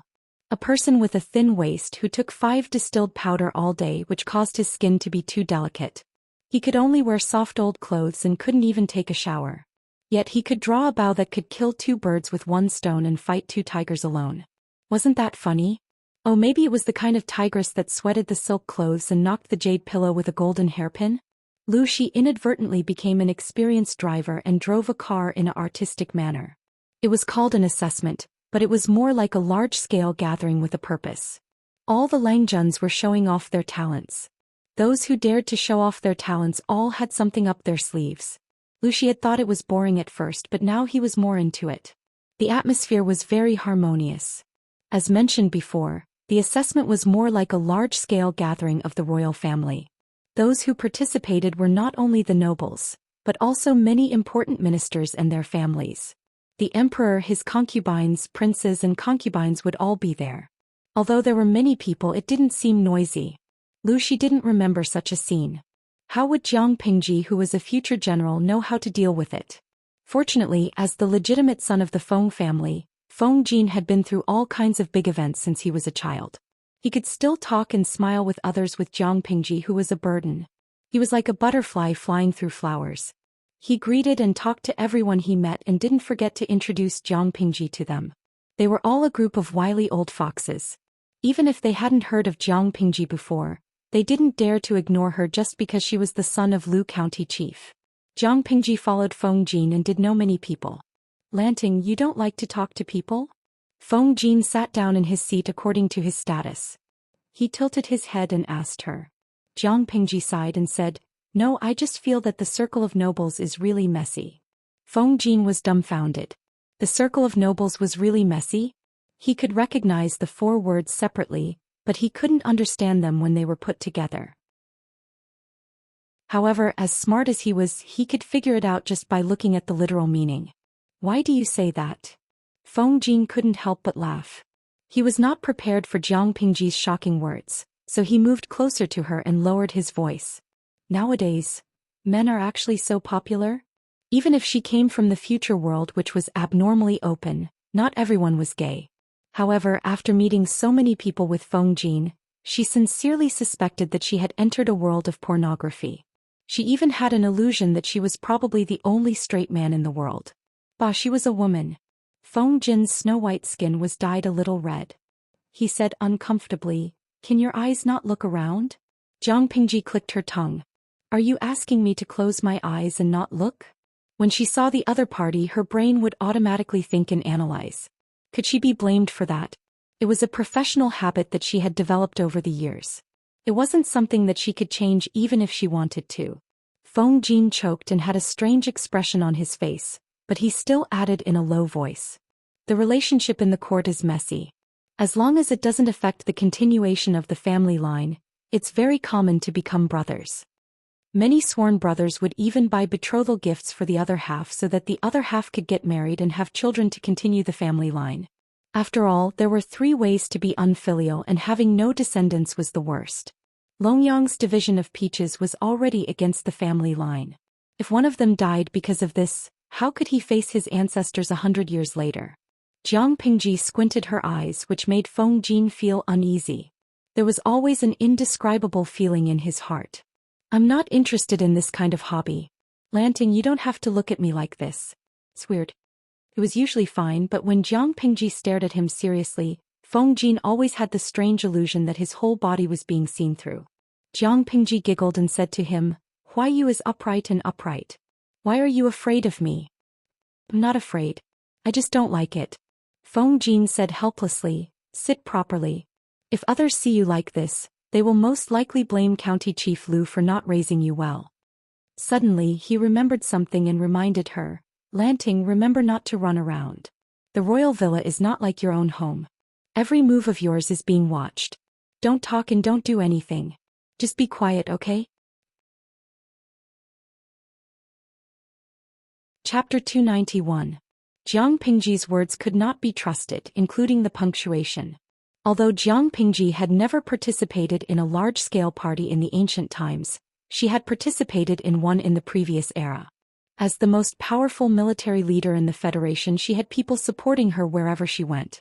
For important banquets of the Federation, the organizers would habitually send her an invitation. Whether she would attend or not depended on her mood. After comparing the parties in the two eras, she realized that regardless of whether it was the ancient times or her era, it was nothing more than the same routine. However, as the commander of the army, she was treated with respect and had to submit to others. Now she was just a shrimp. Her ears listened to the moving music and her eyes watched the graceful dance. Jiang Pingji smiled faintly. Being invisible had its advantages. At least she did not have to deliberately remember who someone was. She did not have to think about someone's family background and other human relationships. Then she had to think about how she should talk to the person. It was so tiring to even talk. He was so bored. It's hard for you to watch so intently. Are their dances that good? Jiang Pingji glanced at the bullet screen. The audience's comments were focused on the dancers' bodies, faces, and skin. As for the dance moves, they all felt that it was too slow. It felt like an old man or an old woman practicing Tai Chi in the park. It was not as good as the square dance. Although she did not know what Tai Chi was or what square dance was, judging from the bullet screen, it should not be easy to describe. The body turns and waves the sleeves lightly. The eyebrows are furrowed. Feng Jin looked at the dancers who were dancing gracefully. He clapped his hands and smiled without turning his head. Waist like a willow, voice like an oriole. This feeling needs to be savored carefully. Lanting is impatient. You should calm down. Jiang Pingji was dumbfounded. She looked at Feng Jin, who was engrossed in watching, then at the dancers and then at the audience in the streaming room. Suddenly, she felt that the audience in the streaming room and her aesthetic standards were in the same dimension. Feng Jin was already a god. The dance moves are pretty good, but I prefer the enchanting ones. Fair skin, long legs, big breasts, and perky buttocks. The audience in the streaming room unanimously agreed with what she said. Xianxia jishui. I like such honest and sincere streamers. Pai hai wisho. Actually, I like hot bodies too. I only pay attention to hot female streamers. I don't watch those without bodies. The streamer is the only one who doesn't rely on her body. She relies on her inner qualities to attract me. You are the most special. Shushu takes you to see goldfish. Have a safe journey. #candlestick. The little angel in the streaming room agreed with Jiang Pingji's point of view, but Feng Jin, an orthodox male from ancient times, was not so open-minded. Her snow-white face was dyed red, and it was obvious that she was embarrassed. Vulgar. Feng Jin was Feng. Jiang Pingji understood that a young man like Feng Jin, even if he liked girls with nice skin, he would not say it out loud. She snorted coldly. Why you're lying? How am I vulgar? Feng is Don I Feng Hua. Dozen. Don. Feng. Dozen. Jiang is with Jiang. I Feng Li Jiang Feng Jiang. Jiang. I Jiang. Jiang Pingji misinterpreted his words. Feng Jin was no match for her. He gritted his teeth and said, Lanting, do you dare to let Chief Lu hear what you said? Jiang Pingji retorted indifferently, have you forgotten who I went to the brothel with? Feng Jin, who else could it be? Your father Lu. Fine, he lost. No. Feng Jin suddenly remembered that the girl next to him was a girl, not a boy. Thinking of this, his expression became thought-provoking. He looked like he was constipated. Chief Lu, your daughter is like this. Why don't you take care of her? Lu, she said, what can I do? I'm also desperate. Not to mention going to a brothel. Even if my daughter went to a small restaurant in the south courtyard, I would accompany her. Jiang Pingji looked at the hopeless Feng Jin. She smiled and squinted her eyes. There were all kinds of bad things about the ancient times, but one thing was for sure. The people were conservative. Take Feng Jin for example. No matter how serious he was still a teenager. He was very young. As long as Jiang Pingji put down her pride and put on a do-whatever-you-want attitude, Feng Jin would not be able to do anything to her. Feng Jin drank a lot of wine and looked embarrassed. He asked a maid to lead him to the toilet. Jiang Pingji saw him leave and looked at the empty seat next to her. She raised her eyebrows and stood up. She was quite curious about the royal courtyard of the ancient era. As a qualified streamer, she had to satisfy the audience's needs. Learning from Feng Jin's elegant speech, Jiang Pingji successfully hooked up with a maid in palace attire to lead her away from the banquet. Xianxia Jishui, Granny, I just want to visit the ancient royal garden. I don't want to visit the toilet. If you want to go to the toilet, I don't mind. Jiang Pingji's mouth twitched when she saw the comment. She never thought that the audience in the ancient times would have such hardcore tastes. I wonder if this lady knows where the Langjuns who are participating in the assessment are? I have a few good friends who are in this batch. Looking at the time, the assessment should have started for some time, but I still feel a little anxious in my heart. I wonder if Miss can lead the way for me. The palace maid pursed her lips into a smile. Langjun, you're calling me a slave. The rules of the royal garden are strict. Everyone has their own way. A lowly slave like me is not qualified to go there. If you want to go, I can show you the way. You will see it after passing through the garden. Then I'll have to trouble you. The garden in the imperial garden was not something the Lu Manor's small garden could compare to. The garden was filled with exotic flowers and plants. Even though it was late autumn, the garden was still blooming with beautiful purple and red flowers. The bright colors dispelled the bleakness and made the garden more lively. It was said that the imperial garden in Xiangyang Palace was more than 10 times bigger than this one. Usually only the emperor, the concubines and the princes and concubines could go there. No one else could get close. Jiang Pingji was not qualified to step into the garden of the royal family if it was not for the special occasion, let alone walk around casually and admire the beautiful scenery. Jiang Pingji did not even have the right to enter the garden of the royal family. But, Your Highness. Jiang Pingji found a secluded place and prepared to rest on an artificial hill. A member of the audience who studied biology in the streaming room expressed his interest in the unfamiliar plants in the garden and wanted to observe them up close. He asked Jiang Pingji if he could stay in the garden for a while. It would be even better if she could zoom in and let him observe them carefully. She thought that she had nothing to do, so she agreed. However, after she closed her eyes for a while, she heard a coquettish gasp from below. The gasp of a man and a woman was getting louder and more urgent. Jiang Pingji, who was sitting above, was speechless. The audience in the streaming room was even more direct. Chapter 292. According to Jiang Pingji's 5 senses, she naturally knew that there were 2 people in the mountain stream under the rockery. However, they were well behaved at the beginning. Maybe they were a couple who had committed to each other and took the opportunity to confess their feelings. She was also very confident in her concealment skills. She was sure that she would not reveal her tracks and scare the couple. She was very pure, but the old driver was skilled in driving. He drove the car so suddenly that it caught her off guard. The couple did not say anything and could not wait to hug each other. They tore off each other's clothes. Not long after, they took off their clothes one by one. They went straight to the third base. Their actions were intense. The pearls and jadeite on the girl's head hit the rockery wall, making a slight knocking sound. Jiang Pingji was stunned on the spot. The audience in the streaming room was clamoring to see the live version. Zion Chengwai Jimisiju, ow ow ow, Granny, can you adjust the camera angle of the live stream room? I can only hear the sound but can't see the image. Feels weird.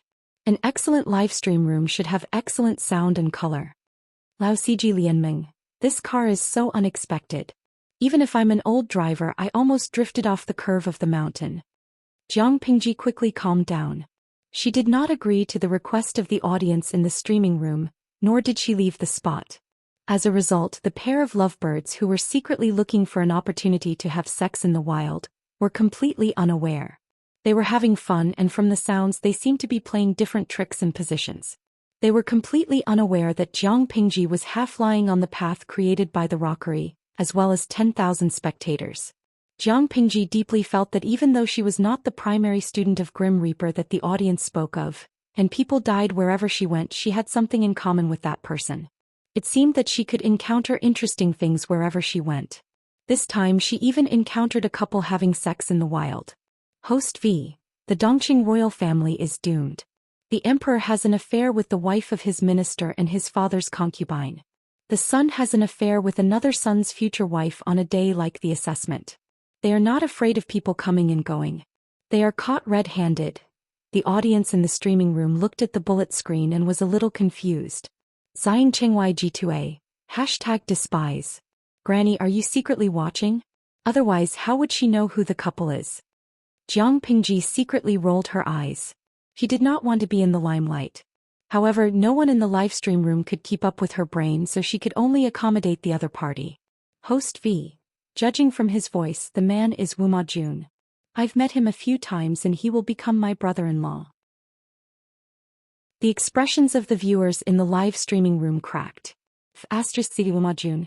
How dare he make a cuckold of the streamer's sister in front of the streamer? Jiang Pingji sent another bullet screen. Host V. The woman is from the northern borderline. Why do you make such a judgment? Because Wuma Jun just ripped off the other party's dress. The sound of fabric tearing is not ordinary silk or satin. This is a special fabric that only a few nobles in the northern borderline can wear. I've read about this in a book called Unofficial History. The author was so bored that he tore different kinds of fabrics and carefully recorded the difference in the tearing sound. Because of the intense movements, the pearls and jade necklaces on the woman's head knocked against the stone wall. The quality of the fabric can also be heard. The woman's clothes were stripped off. The action was so intense that the pearls and jade necklaces were scattered on the ground. Jiang Pingji could figure out how many pieces of jewelry fell on the ground and whether the quality was good or not just by listening to the sound. Combining the above points, she thought about the people from the northern borderline who came to Dongqing recently. Naturally, this identity of his was obvious. Lao Siji Lianming. I don't know. Should I say that the streamer has good ears or that she has seen too many things? She seems to know everything. He was having sex, but she could hear so many things that had nothing to do with the topic. Her face was cold. She felt that she and the streamer were not from the same world. Oh, that's not right. They were not from the same world. Although Jiang Pingji was listening to an overflowing drama at a close distance, her expression remained normal. Her eyes were still clear and bright. She was not affected by the wild mandarin ducks below at all. Some veterans in the streaming room could not help but call for Miss Five Fingers just by listening to the sound. In the eyes of the audience, Jiang Pingji was too cold, but it was normal for her. If a well-trained genetic warrior could not even control his physiological reactions, he would have been kicked out of the ranks of genetic warriors long ago. After about the time it took to burn 2 joss sticks, the wild mandarin ducks below finally stopped. They hugged each other and panted. At that moment, a member of the audience jeered and asked Jiang Pingji. He dialed his phone is switched off. Streamer, you listen to the show for free. Don't you have anything to say? Host V. Trash. Looking at these 2 short words, many of the veteran audience members revealed a meaningful smile. The pair of wild mandarin ducks below calmed down for a while. Then there was the sound of them putting on their clothes quietly. Your Fourth Highness and Yaina will remember what happened today deeply. Your Fourth Highness. Haha, it was indeed Wuma Jun, Jiang Pingji sneered as she listened. One was the 4th prince of Dongqing, and the other was the princess of the northern borderline, who was about to become the 2nd princess consort. They came to the rockery on such a special day. They were really too much. What did the 4th prince want to do? Wuma Jun had woken up from what had happened just now, but his voice was still a little hoarse. Are you really going to marry my 2nd brother? He can't give you the honor you deserve, Wuma Jun said disdainfully. The princess of the northern borderline, whose name was Yaina, sighed softly and said, My father wants me to marry your second brother, so I have to marry him. Which woman in the world hasn't gone through life like this? They are all pitiful people who have no choice. I have no regrets since I gave my chastity to you early on. Jiang Pingji pouted. Princess Xianxia was also good at acting. She did not even have a draft when she spoke. She boasted as soon as she opened her mouth. Your Fourth Highness, let's accept it. From now on, I'm your second sister-in-law. We don't have to keep in touch secretly anymore. If someone finds out, they will mistakenly think that the northern borderline is disloyal to Dongqing and that the marriage is just a cover-up. We will be the sinners of both countries. Jiang Pingji had thought that the princess was extraordinary. Now it seemed that she was not as good as her reputation.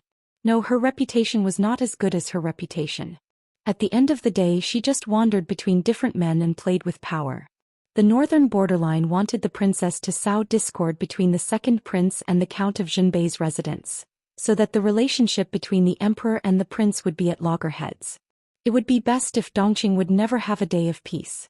Unexpectedly, the princess had already destroyed the relationship between the two princes before she married into the northern borderline. Logically speaking, Wu Majun was ambitious. Although he was young, he liked to plan before taking action. He was not like a brainless pig. How could he be easily hooked by Princess Xianxia and believe in her affectionate performance? She frowned, but she forgot that most men nowadays regarded women as vassals and objects. Who was he referring to as having long hair and short knowledge? Princess Xianxia's acting skills were too good, and Wu Majun was too conceited. Chapter 293. Jiang Pingji did not intend to show herself. Naturally, she would not let others discover her traces. She kept a sneer on her lips as she listened to the man and woman being lovey-dovey to each other. Due to the obstacles of reality, they had to go their separate ways and forget about each other. To be honest, a more active gossiper could write a short story about sadomasochistic love in minutes. Jiang Pingji lifted her eyelids. All kinds of sadomasochistic love stories had popped up in the streaming room. Some experienced players who were proficient in all kinds of romantic plots could accurately guess the conversation between Princess Xianxia and Wu Majun. They echoed each other. It was simply a trap. If it were not for the situation, Jiang Pingji would have laughed out loud. People who thought they were smart were always the stupidest. In a sense, the man and woman below were a perfect match. Jiang Pingji was happy to watch a good show, but the audience in the streaming room did not quite understand. Canteen Daff and Auntie. Granny, isn't Wu Majun your sister's future husband? He's cheating on you in front of you. Don't you have any temper? I'm looking forward to your sister complex acting up and beating up Wu Majun and his little mistress. Not only was the audience looking forward to it, but the entire audience in the streaming room was looking forward to it. They had long been accustomed to Jiang Pingji's unreasonable and protective style. Even if she was a concubine's sister in ancient times, she would be the daughter of a concubine or an illegitimate daughter or a mistress in modern times. However, this was ancient times. Concubines' daughters also had human rights. It was justifiable. They did not think about how Jiang Pingji would fight for justice for the daughter born of a concubine. However, Wu Majun was having sex with another woman in broad daylight before marrying her. He was a jerk. According to the streamer's temperament, she would definitely come forward and beat him up. Jiang Pingji smiled. After testing Lu Shi in Chongqing Alley, she had basically figured out the identity of the daughter born of a concubine in the manor. In other words, the daughter born of a concubine was not on the same side as the Lu family from the moment she was born. It was impossible for them to be on the same side in the future. As for sibling love or brotherly love, there was no trace of it at all. Lu Shi had taken this into consideration. He had secretly instructed the second wife and Madame Dai to separate Lu Shi from the daughter born of a concubine. They had never interacted with each other before, so naturally, there was no relationship between them. Lu Shi knew that the mistress's daughter had an unusual identity and was most likely on the opposite side. Lu Shi intended to marry the mistress's daughter to Wu Majun. It was obvious that he had dug a trap for the kid to jump into. Under such circumstances, Jiang Pingji still stood up for the mistress's daughter. She had nothing better to do. Host V, you want to mess with Wu Majun and Xianxia? It was only a matter of time. The path that Jiang Pingji wanted to take, these two were stumbling blocks. Perhaps they were small gravel or pebbles. Sooner or later she had to kick them away. However, the reason couldn't be to vent his anger for a concubine sister who had nothing to do with him. Obviously, the audience in the streaming room liked to join in the fun without using their brains. No one could tell that Jiang Pingji was playing with words. Princess Yaina watched Wuma Jun leave the rockery affectionately. She stayed where she was and carefully cleaned up her appearance. Then she left with a normal expression. Jiang Pingji continued to sit there, unmoving like a mountain. After a few breaths, Yaina, who had already left, returned. Jiang Pingji raised her eyebrows. The princess, who was expected by the royal family of the northern borderline, was quite capable. Yaina didn't notice her, but she was very suspicious. She pretended to walk far away and quietly turned back to take a look.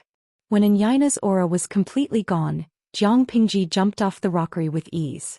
The ventilation there was smooth. The aura left by the couple's mischief was so weak that it was almost undetectable. However, for Jiang Pingji, whose 5 senses were different from ordinary people, her nose was filled with a strange smell. She frowned slightly, and there was some disgust and contempt in her eyes. She slightly controlled her 5 senses, and the nauseating aura became much lighter. She took off another perfume pouch from her waist and sniffed it gently. Only then did she feel better. Wuma Jun and Yaina left one after another. Jiang Pingji chose another winding path and left the rockery after making several turns. It was a special day. The garden, which was usually quiet, was more lively.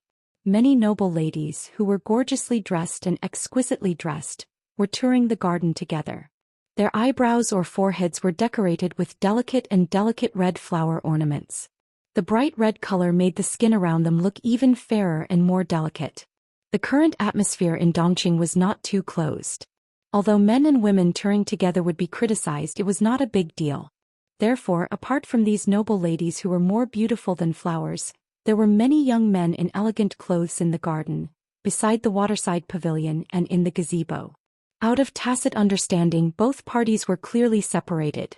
Even if they were familiar with each other, they would only look at each other from afar, separated by a small forest or a cluster of flowers. They would quickly look away. The evaluation day was not only related to the future of the noble son's officialdom, but it might also affect their marriage. Jiang Pingji was naturally a noble son, but she was still young. She was still young and small in stature, but her facial features were very distinctive. She was more feminine yet full of heroic spirit. After a few years, when she had completely grown up and gained some scholarly honors and fame, this was the image of a husband in the eyes of many aristocratic ladies. The most important thing was that she had to be handsome. It was not masculine, but a beauty that was mixed with the gentleness of a woman. It was best if her gender was indistinguishable. Not only that, her figure had to be tall and thin, her temperament had to be as gentle as jade, and she had to treat people gently. She had to be knowledgeable and talented.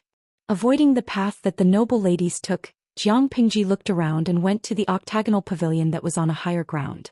Standing there and looking into the distance, those with better eyesight could see the scholars who were participating in the evaluation. When she went over, there were already 3 unfamiliar men sitting in the octagonal pavilion. Jiang Pingji did not know them, so she just nodded politely. They did not mind Jiang Pingji coming over to disturb them. Instead, they smiled and turned their heads to continue chatting with their friends. The fallen petals were in profusion. The falling petals moved with the wind and covered the ground.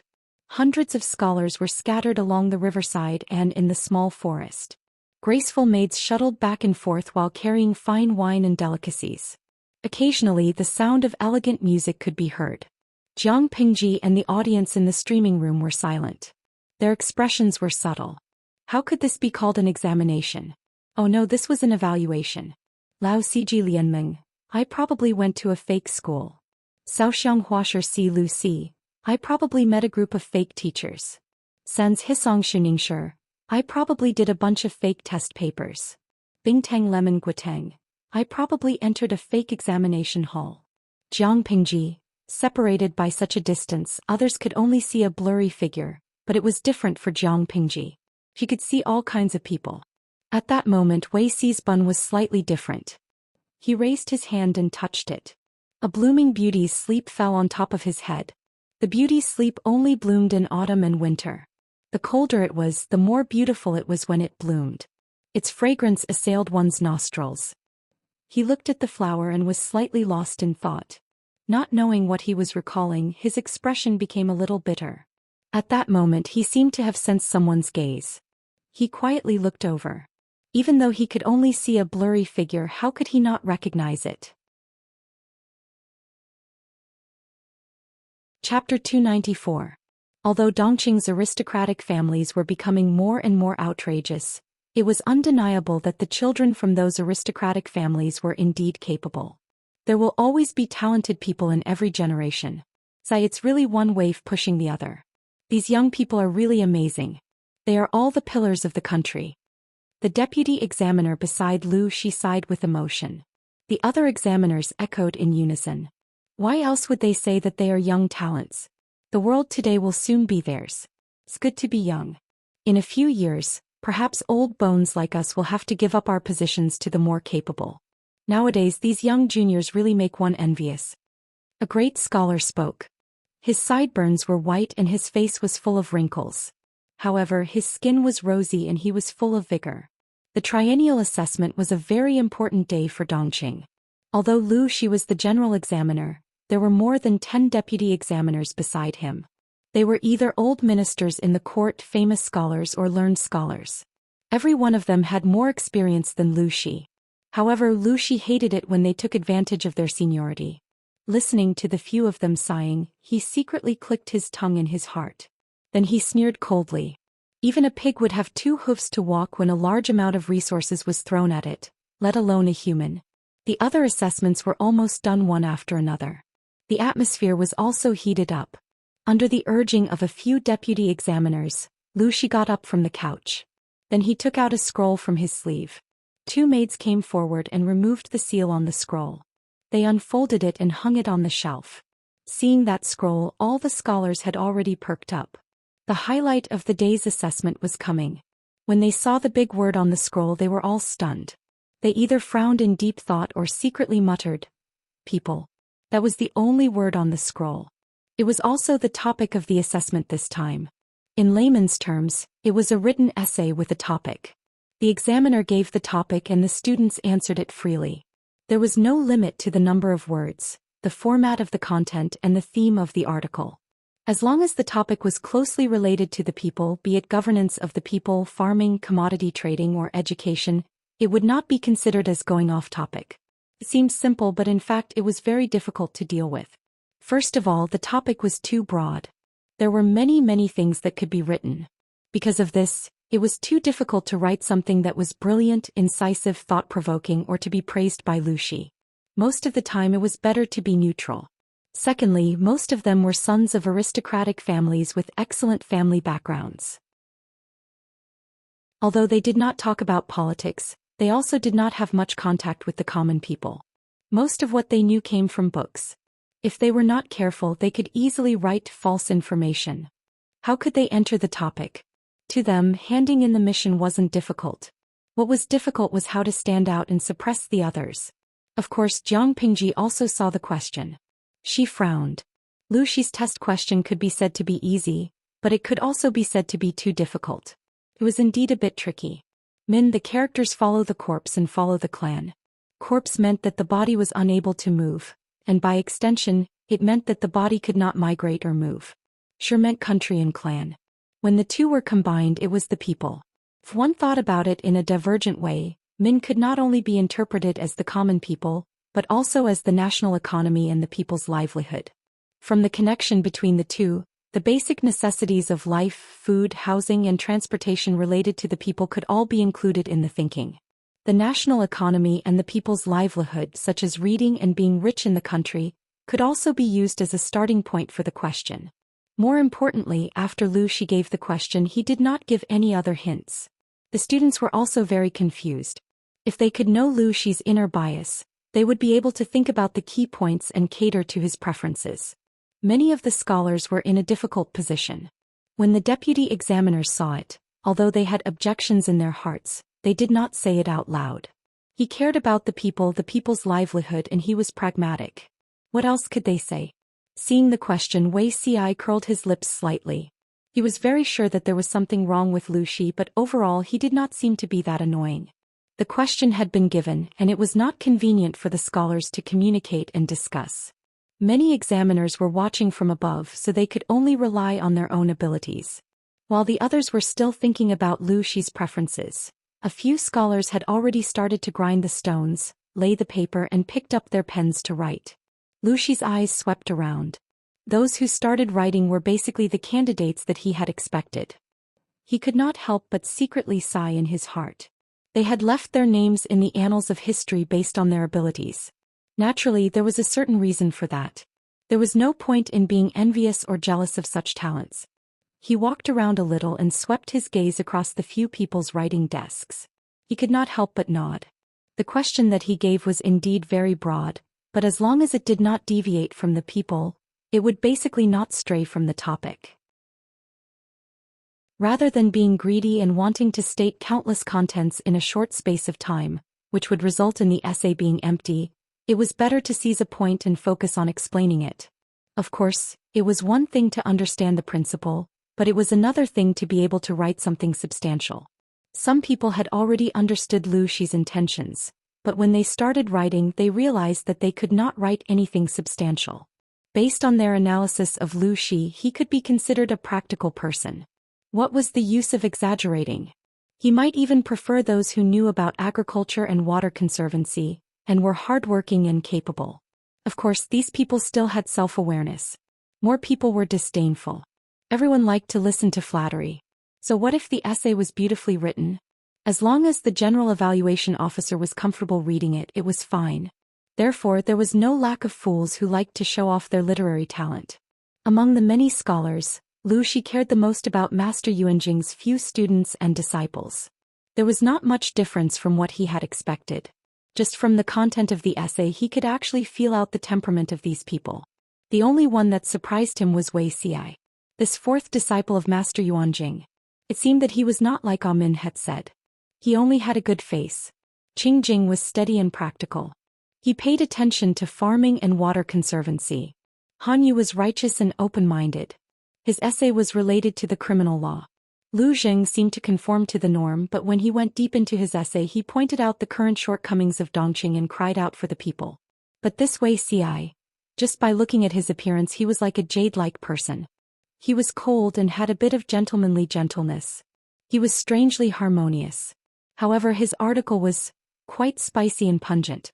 Even if Lu Shi admired his essay very much, he could not give him too high a score at this juncture.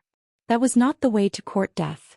This lad seemed to naively hope that all the people in the world could study. He gave a lot of practical suggestions and plans. The corner of Lu Shi's mouth twitched. He provoked the authority of the gentry at this time. Was he not afraid of being put in a difficult position? He sighed secretly. Wei Xi's deliberate act of looking for trouble was King ridiculous in Amin's eyes. However, the troubling matter was not over yet. Jiang Pingji was in the pavilion watching many scholars immerse themselves in their essays. She felt slightly comfortable. That was the atmosphere of an examination. However, she changed her opinion very quickly. Hiss! The sound of cloth tearing rang out. Wei Xi was about to use the incense burner to dry the ink stains on the essay that he had written. A scholar near him was still deep in thought. His face was flushed and his expression was a little squinted. He kept tearing at his clothes. The clothes that the scholar was wearing were old clothes. They were worn loosely. Naturally, they could not withstand such torment. And a big hole was torn. Wei Xi was speechless. Lu Shi heard the movement and turned his head. The Langjun had already taken off his clothes. He stood up from his seat with his back facing Lu Shi. Lu Shi was speechless. Chapter 295. The clothes slid down and piled up at the feet. Everything was exposed. Naturally, everything in front of the body could be seen. The filthy thing even had the tendency to raise its head. The passing maids could not help but scream when they saw it. The scholars who were alarmed by the scream turned their heads to look for the source of the movement. The deputy examiners who liked to flaunt their seniority also stopped chatting and looked up. All of a sudden they felt like they were going blind. It was fine for the men. They had the parts that others had.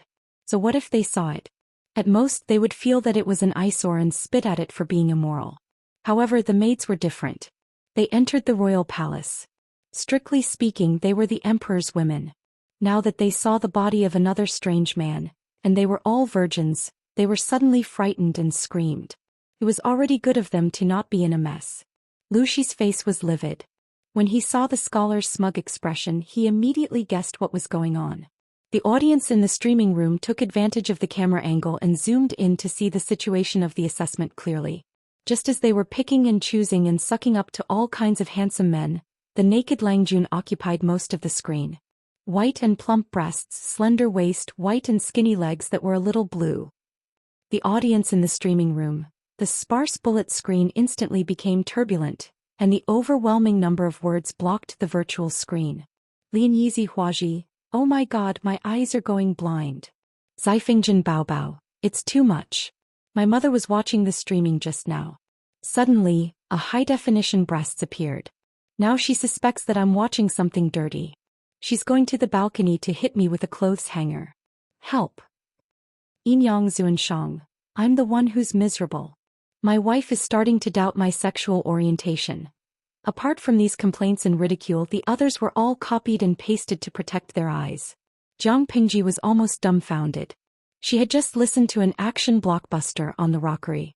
Now she came to peek at the assessment and encountered someone tearing his clothes and wanting to run away. She must have seen a fake assessment. The panic over there also attracted the attention of many people. They all ran to the octagonal pavilion to secretly see what was going on. As the person involved and the culprit of everything, the scholar was not ashamed. Instead, he was proud.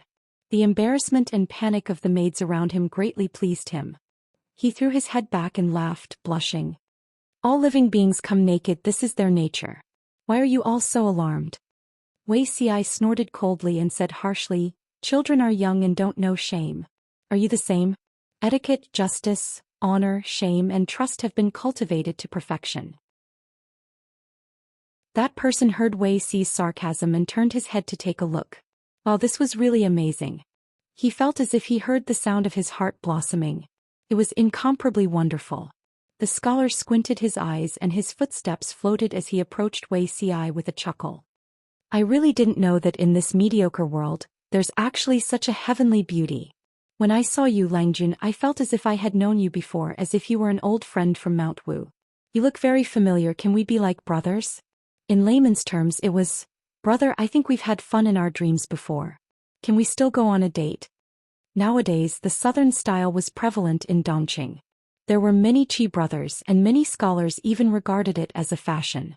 However, there were still many straight men in the world. They were rather disgusted by such actions that went against yin and yang. Due to the orthodox public opinion of the harmony of yin and yang, although there were many sworn brothers, most of them would do it in secret. Very few of them would confess their love to another man in public, not to mention that after eating too much of the hanshi powder, one's brain would turn over and one's clothes would be taken off. One would flirt with someone of the same gender. Wei Ci's expression was completely unsightly. What did it mean to be an old friend from Mount Wu? Did he still want to be like brothers? The seats of all the scholars were fixed, so Master Yuanjing's students and disciples did not gather together. Hearing the commotion and seeing that Wei Ci was actually being teased by a libertine who had taken drugs, his face instantly darkened and he was very angry. Who would have thought that someone would be so daring to take hanshi powder at the assessment site? It was fine if he used it, but he was so excited that he forgot where he was. This was the place for assessment, not an ordinary gathering. Although he was angry, if Wei Ci was really offended and taken advantage of by this fellow, how would his reputation be in the future? Thinking of this, a few scholars from Langyi Academy went forward to stop him. However, they were quite far away from him. The scholar who was high was only 3 to 4 steps away from Wei Ci. Comparing them, it was obvious who would be the first to seduce Wei Ci. Luxi was so angry that his eyes were filled with murderous intent. He clenched his teeth and said, "Guards, take this person away." In order not to disturb the scholar's assessment, the guards who were an eyesore were all waiting outside. It would take some time for them to come in. Wei Ci restrained the anger on his face. His gaze was cold as if he was looking at a dead person. With a cold face, he stood up, picked up the writing table with both hands and swung it directly at the scholar. He did it in one go. Everyone was speechless. Wuxia looked down and said, "Immoral." His hand was still holding onto the writing table. No, it should be said that half of the writing table and the other half was hanging on the scholar's face. Looking at the broken writing table, then looking at the scholar's face that was covered in blood, many people secretly shuddered.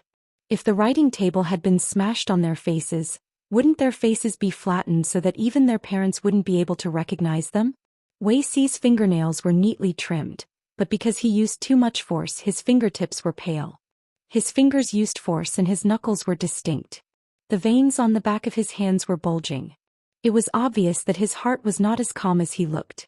At this moment the guards rushed over. Wuxia raised his head and glanced at Zhou Xian and the scholars. He bowed with a calm expression, pursed his lips and left with a wave of his sleeves. He was very clear that there was no need for him to stay.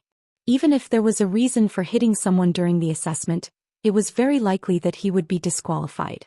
Rather than continuing to stay and becoming a laughingstock, it was better to leave quickly to avoid being bullied and humiliated. Zhou Xian bent over to pick up Wuxia's answer paper. Because the ink had not completely dried and the ink on the inkstone on the writing table had spilled, a lot of the content was dyed black. Zhou Xian shook the paper and took the incense burner to dry the ink. "What a pity." Zhou Xian pointed at the scholar coldly. "Drag this disgraceful person away." Wuxia was at least high-spirited and took the initiative to leave. However, the scholar who made a mistake and caused trouble was personally ordered by Zhou Xian to drag him away. Comparing the two, no one would be bothered about Wuxia injuring someone. They would only feel pity that the child was unlucky. This was only one of the reasons. More importantly, Zhou Xian's action had almost negated everything about the scholar. His scholarly reputation was completely ruined. After being hit in the face with the writing table, the intense pain caused the scholar's light-headed head to return to the human world from heaven. There was still a pleasant aftertaste in his body. However, when he saw everything around him clearly and the cold wind blew, he realized that he was naked and almost fainted. Chapter 296. His brain had cooled down and he no longer had that unruly drive. It was late autumn and when the wind blew he felt a chill all over his body. His legs were trembling and his legs were trembling. He was afraid. Zhou Xian saw the change in his expression and sneered coldly. "The evaluation is related to the country and the future of Dongqing. It is such a serious and sacred matter and someone took off his clothes and ran around in public without any sense of shame. He has learned all the words of a saint. It is really an eye-opener." The scholars were as quiet as chickens. The frightened maids knelt on the ground and trembled. Seeing that the guards did not take action, Zhou Xian said in a calm tone, "Drag him away. Do you really not understand human language?" A few deputy examiners were about to plead for mercy. Although they also felt that the scholar had gone overboard, consuming hanshi powder had become a trend in the upper class of Dongqing. It was an elegant matter. Even if the reaction was over the top, it was because the powder was not used properly. This kind of matter was not a special case and should be dealt with according to the circumstances. Muddle-headed. Before they could speak, Zhou Xian had already scolded. Although he did not mention names, how could those old foxes not know that he was scolding them? Instantly their expressions were as colorful as a palette of colors. The guards lowered their heads but in the end they still dragged the man away. Zhou Xian's face was cold. He smoked and dried Wuxia's examination paper and folded it into his sleeve. The audience in the streaming room could not hear what Zhou Xian scolded, but looking at his expression, they knew that the streamer's father was really angry. More importantly, no matter how one looked at it, that scholar's actions seemed like he was high on drugs. Librarian, that's strange. Why do I feel that there is something wrong with the scholar's behavior just now? Daming Iguan, it's not just not right, he was basically drugged. What's the difference between this and taking off one's clothes in the examination hall with the intention of touching or molesting another student? No matter who you are, you must be thrown out. I don't know if I have seen too many court intrigues, but I feel that this matter is not that simple. Maybe this student was plotted against. In an instant he thought of a court intrigue. Lao Siji Lianming, I think he ate too much hanshi powder. How is this a plot? Earth's most handsome man. Hanshi powder? What was that? Lao Siji Lianming. Hanshi powder, also known as 5 stones powder, is a type of poison that can cause addiction and hallucinations. After consumption, the poison will spread and the body will develop a huge internal heat. Long-term consumption will result in chronic poisoning. But the ancients believed that after the consumption of Xianxia powder, it would have the effect of clearing one's mind, and it would be as if the gods were helping one to compose poems. It was probably because of this that the naughty brat took the pill during the assessment. Nougat. Isn't this poison? Jiang Pingji could not help but raise her eyebrows when she saw the contents of the bullet screen. She knew about it. Xianxia powder was a popular luxury item among the aristocrats of Dongqing. In Lu Shi's memory, he had seen many scholars in Hejin County drinking Xianxia powder to liven things up during gatherings.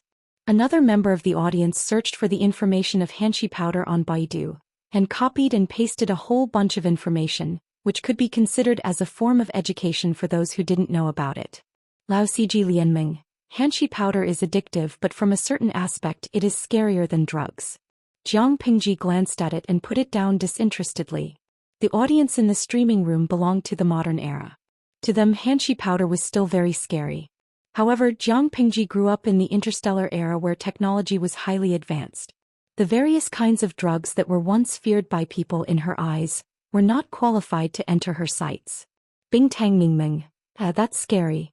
If one accidentally becomes addicted to this thing, wouldn't he be crippled? It wasn't easy to get rid of drugs in the ancient era.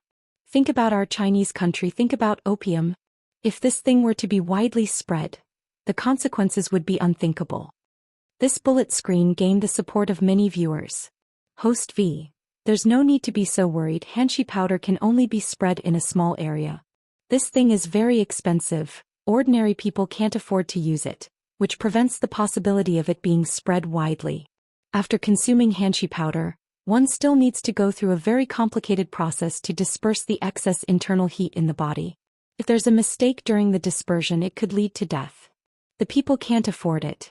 Even so, the harm of Xianxia powder can't be ignored. In the current ancient era, the upper-class society is in low spirits. The atmosphere of society will also be led astray. The unlucky ones are the lower-class people. Jiang Pingji looked at the scholars participating in the assessment. Her brows slightly furrowed. She suddenly lost interest to continue watching. Xianxia powder indeed couldn't enter her eyes, because based on the physical qualities of humans in the future, it's basically impossible to use Xianxia powder to cause people to become addicted. But the people in the ancient era were different. They were too weak. Those aristocrats who were spoiled since young were even weaker. Once one becomes addicted, it would be difficult to quit. Probably no one has the willpower to quit. The noble scholars, they have the money to buy Xianxia powder. They will be fine as long as they continue to consume it. Why would they go through hardships to quit? In the current pyramid society where illiterates are everywhere, the influence of the elites on the lower class is too big. The decadence of the elites will cause the whole world to be decadent. They are useless. It will also cause the atmosphere of the whole society to be foul. She pursed her lips into a straight line. She didn't alert anyone. She quietly left the octagonal pavilion.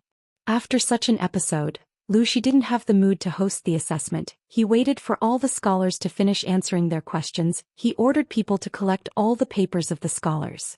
For the sake of fairness, the names of the scholars were all covered with white cloths. They will be assessed slowly.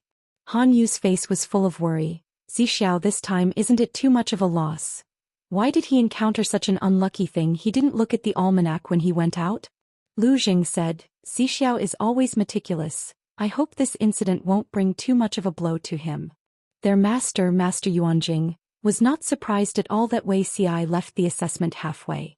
Instead, he smiled calmly. I know about this. You don't have to worry too much. Xiao already has a plan. Wei Xi never thought of serving Dongqing. What meaning does the assessment result have to him? If it wasn't for Master Yuanjing's request, Wei Xi wouldn't be there today. Jiang Pingji walked back and coincidentally met Feng Jin, who came out to look for her. This is an important place for the royal family. Didn't I tell you not to wander around? Feng Jin looked her up and down. He was secretly relieved to make sure that there was nothing unusual about her. She didn't seem to have caused any trouble. I just wanted to watch the assessment from afar. There are people around. If I did something wrong, I can't be the only one to be in trouble. Jiang Pingji glanced at the other scholars and noble ladies, indicating to Feng Jin that she was innocent. I'm afraid that you don't know the rules here, right? It was not easy for him to take care of a naughty child and injured person. Don't be fooled by the beauty of the royal garden, who knows what demons and monsters are hiding in the dark. If you accidentally ruin someone's plan, you might lose your head. Jiang Pingji walked to Feng Jin's side. They walked side by side on the narrow path. They were quite a distance away from the others. Seems that you are very experienced. I just found Wuma Jun and a girl named Xianxia in the rockery cave Tske. It was intense. Is this a big deal?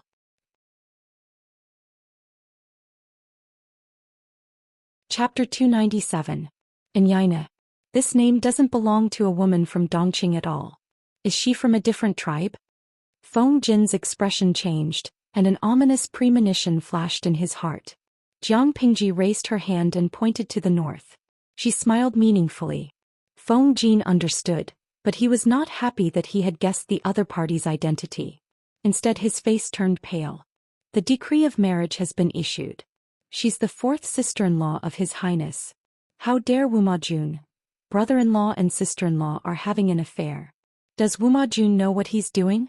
Jiang Pingji rolled her eyes contemptuously.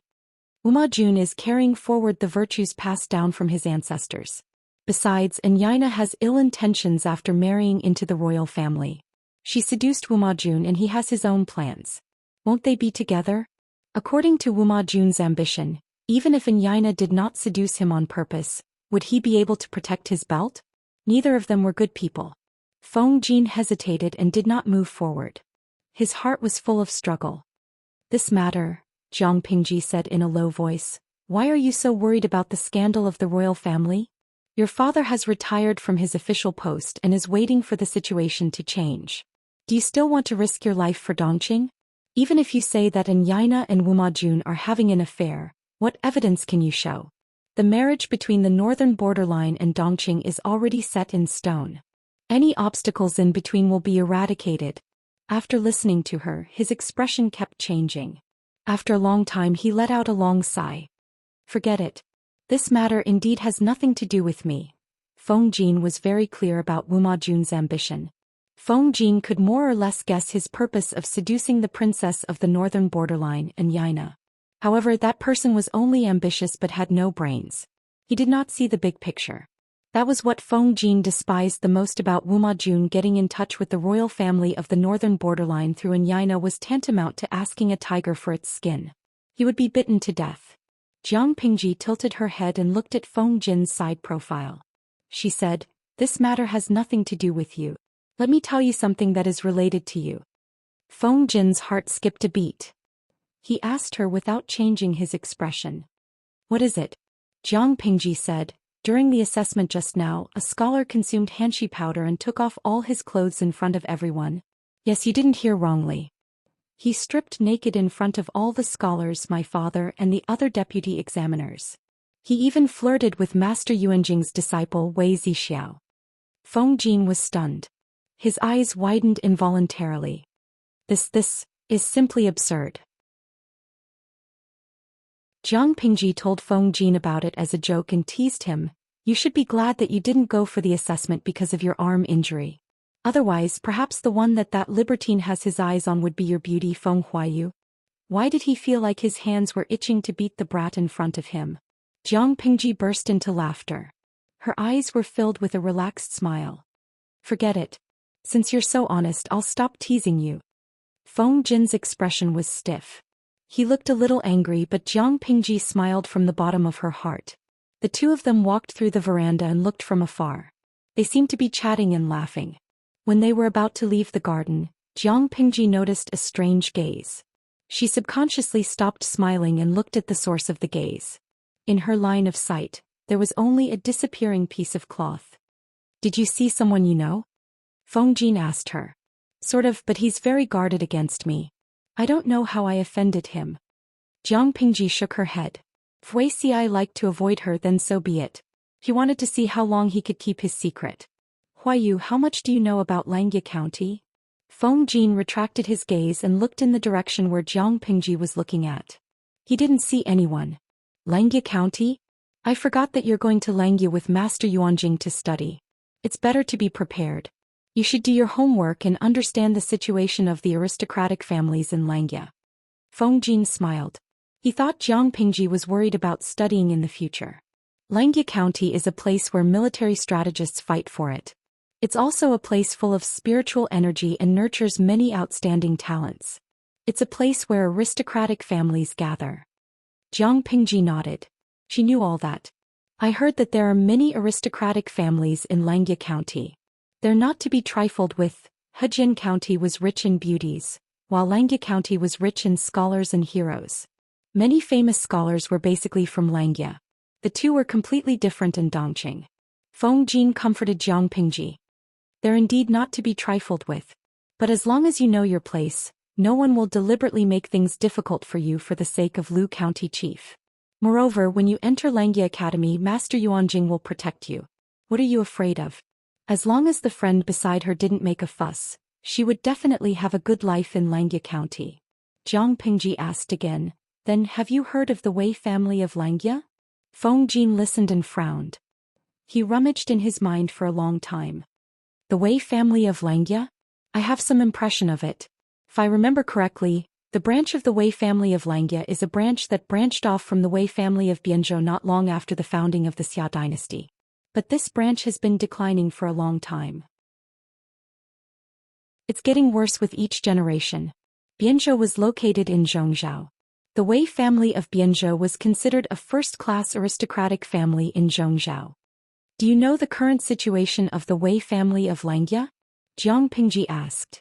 I vaguely heard that the branch of the Wei family of Xianxia has returned to the Wei family of Bianzhou and returned to the main clan.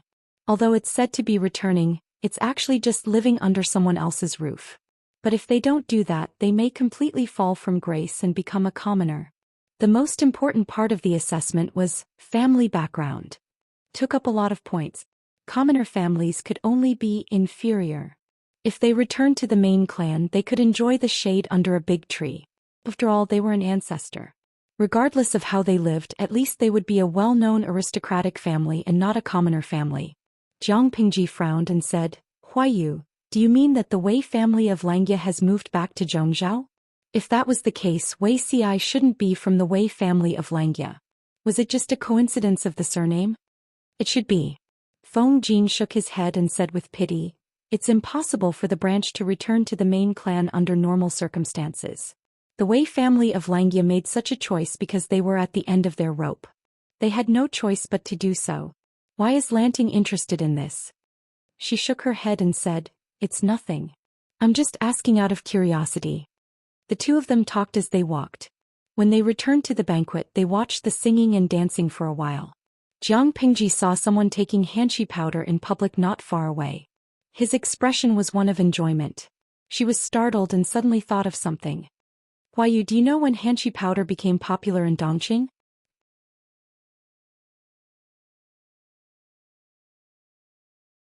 Chapter 298.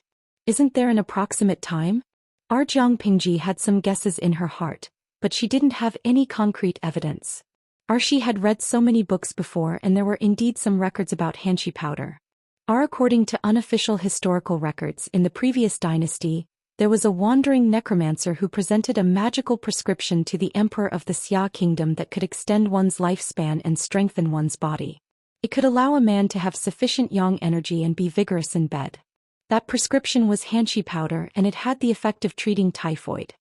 Before the 5 kingdoms separated into Xia, this hanshi powder had always been a secret prescription of the palace.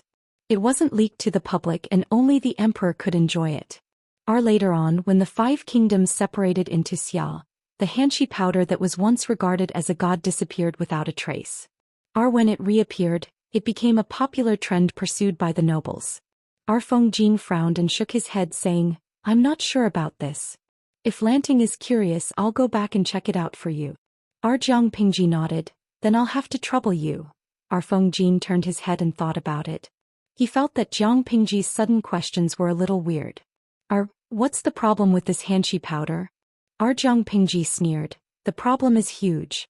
Take a look, those who have been consuming hanshi powder for a long time, which one of them still has energy? They are muddle-headed all day as if they are going to meet their ancestors at any time. They don't have the heart to do proper work and their actions are absurd. Their temperament is even more unpredictable. Now after consuming hanshi powder they still strip in public. Under normal circumstances, who would strip naked and expose their body to outsiders? Our Feng Jin had always heard about how good hanshi powder was, and how comfortable it was after consuming it, but he had never touched it. Or if he were to indulge in hanshi powder like those idle playboys, not to mention anything else, his father Feng Ren would be the first to not let him off. Our hearing Jiang Pingji's reminder, he came back to his senses and vaguely understood something. Our hanshi powder is addictive, Jiang Pingji said with a cold face. She did not care about such outdated things, but the physical qualities of the people in ancient times were too poor. The possibility of addiction was high. If you take it for a long time and want to quit, the process is extremely painful. Ordinary people can't bear it. Our Feng Jin's expression turned a little strange. But this hanshi powder is mostly used by nobles. The common people will not be implicated, Jiang Pingji sneered. Look at what you're saying. It's as if the people at the helm are the people. Our Feng Jin was speechless. After a while he said, Jin will investigate this matter when I get back. Our Jiang Pingji lowered her eyes. She wasn't sure if the hanshi powder was a conspiracy, but she was sure that this thing was like a catalyst, which stimulated the original hidden danger. After leaving the royal courtyard she sat alone in the carriage, her face cold as she flipped through the information about hanshi powder that the viewers in the live streaming room had found. It was almost the same as what she saw in the unofficial history. In the dimension of the viewers in the live streaming room, hanshi powder was initially used to treat typhoid. But because of some people who were courting death, they changed the prescription, causing the medicine to become poisonous. It was spread to the aristocrats and became a popular consumption trend. In the current dimension, hanshi powder was presented to the emperor by the wandering necromancers as a good prescription for health, but the emperor of Xia used it wantonly. After the 5 countries divided into Xia, the secret prescription of hanshi powder was also spread to the hands of a certain country. This harmful thing? Jiang Pingji couldn't help but shake her head. Back at the Feng residence, Taksha had already prepared hot soup and clean clothes. Jiang Pingji went to take a bath. Her long hair was still wet. Taksha used a dry cloth to wipe her hair and absorb the water. Xiaoyu, help me get the Great Universal Geographical Map. Jiang Pingji unfolded the Great Universal Geographical Map. The contents on it were personally copied by her. There were many small words on it. Her long hair was almost dry. Jiang Pingji let Taksha leave and said to Suku, Father is probably going to retire. Suku was shocked after hearing that. He couldn't help but raise his head to look at her. Master is going to retire? But how old was Lu Shi? Archie wasn't even 40 yet. He had just passed 30 years of age. Why was he thinking of retiring? Hu County is a hot potato. If it wasn't for Father's strong hand, how could he have defended it until now? Jiang Pingji's eyes flashed with coldness. The 2 prefectures near Hu County had a food shortage. Who wouldn't be jealous if they managed to survive with just Hu County?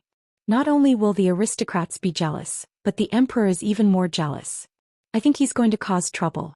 Father already had the intention to retire before he came to Shangjing. I think this matter is going to end like this. Suku frowned and said softly, but if Master loses Hu County he won't be able to rest easy without someone to rely on. After all, although Lu Shi didn't kill all the aristocrats in Hu County, he offended a lot of them. Jiang Pingji said, that depends on how you choose. Hu County's terrain is easy to attack and difficult to defend. Moreover, the military is weak. If it's Dongqing, this place will definitely become a fat piece of meat that everyone covets. What's the difference between this and a toddler carrying gold in a busy market? Rather than having food in your hands and not being able to protect it, it's better to give it up temporarily and move to another place as soon as possible. After hearing that, Suku was silent for a while and said, I think that if you submit a memorial to retire, you will most likely be promoted to a prefecture magistrate. Anyone with a discerning eye could see that Hu County was already a big county that produced food. It was the best piece of land in the whole of Dongqing. Lu Shi had spent several years to manage the county to this state. If he retired now, people would only think that the emperor was too greedy. In order to stop people from gossiping, If Lu Shi said he wanted to retire, he would most likely be appointed as a prefecture magistrate to show the emperor's benevolence. Although it was a demotion, it was better to have a good reputation. I think so too. Currently there are 6 prefectures and 21 counties in Dongqing. Only Yuanzhou is still lacking a prefecture magistrate. When he heard Yuanzhou, Suka's face suddenly turned cold. But this place in Yuanzhou was located to the north of Dongqing and bordered the northern borderline. There were 2 counties, Shangyu County and Changhe County. Archiguanrang was from Shangyu County. The 6 cities that were lost were all in Shangyu County. Now there were still 3 cities in the hands of the northern borderline. That was not all. Due to the many years of war between the northern borderline and Dongqing, Yuanzhou was already in a mess and the population was low. Now that Dongqing and the northern borderline were connected by marriage and Nanxing came to borrow troops, according to the emperor's idiotic character, he might transfer the troops guarding the border. When that time came, Yuanzhou would have to face the covetous eyes of the 3 tribes of the northern borderline. It was not easy to be the prefecture magistrate of Yuanzhou. However, it was precisely because it was not easy that Lu Shi went to Yuanzhou to seek the greatest benefits. Jiang Pingji had also been eyeing this place at first. Only in Yuanzhou can he openly recruit soldiers and buy horses. After all, even if the 2 countries are connected by marriage, the 3 cities of Shangyu County are still in the hands of the northern borderline. The land is indispensable, Jiang Pingji said. Suka listened carefully. Yuanzhou has another important advantage. She wrote 4 words. The aristocrats are scarce. The aristocrats are scarce, which means that they will be subject to fewer restrictions and constraints. Suka thought about it seriously and faintly understood Jiang Pingji's choice. Yuanzhou seemed to be in danger, but it was actually a great opportunity. Yuanzhou and Hu County share a border. Father has been operating in Hu County for so many years, so he must have a backup plan. The county chief sent by the imperial court will not be able to control the entire Hu County in a short period of time. In other words, Hu County is still secretly in father's hands. Yuanzhou's soldiers and Hu County's provisions. The combination of the 2 was what Jiang Pingji wanted. Apart from that, there is another important reason. Chongzhou is rich in sandalwood.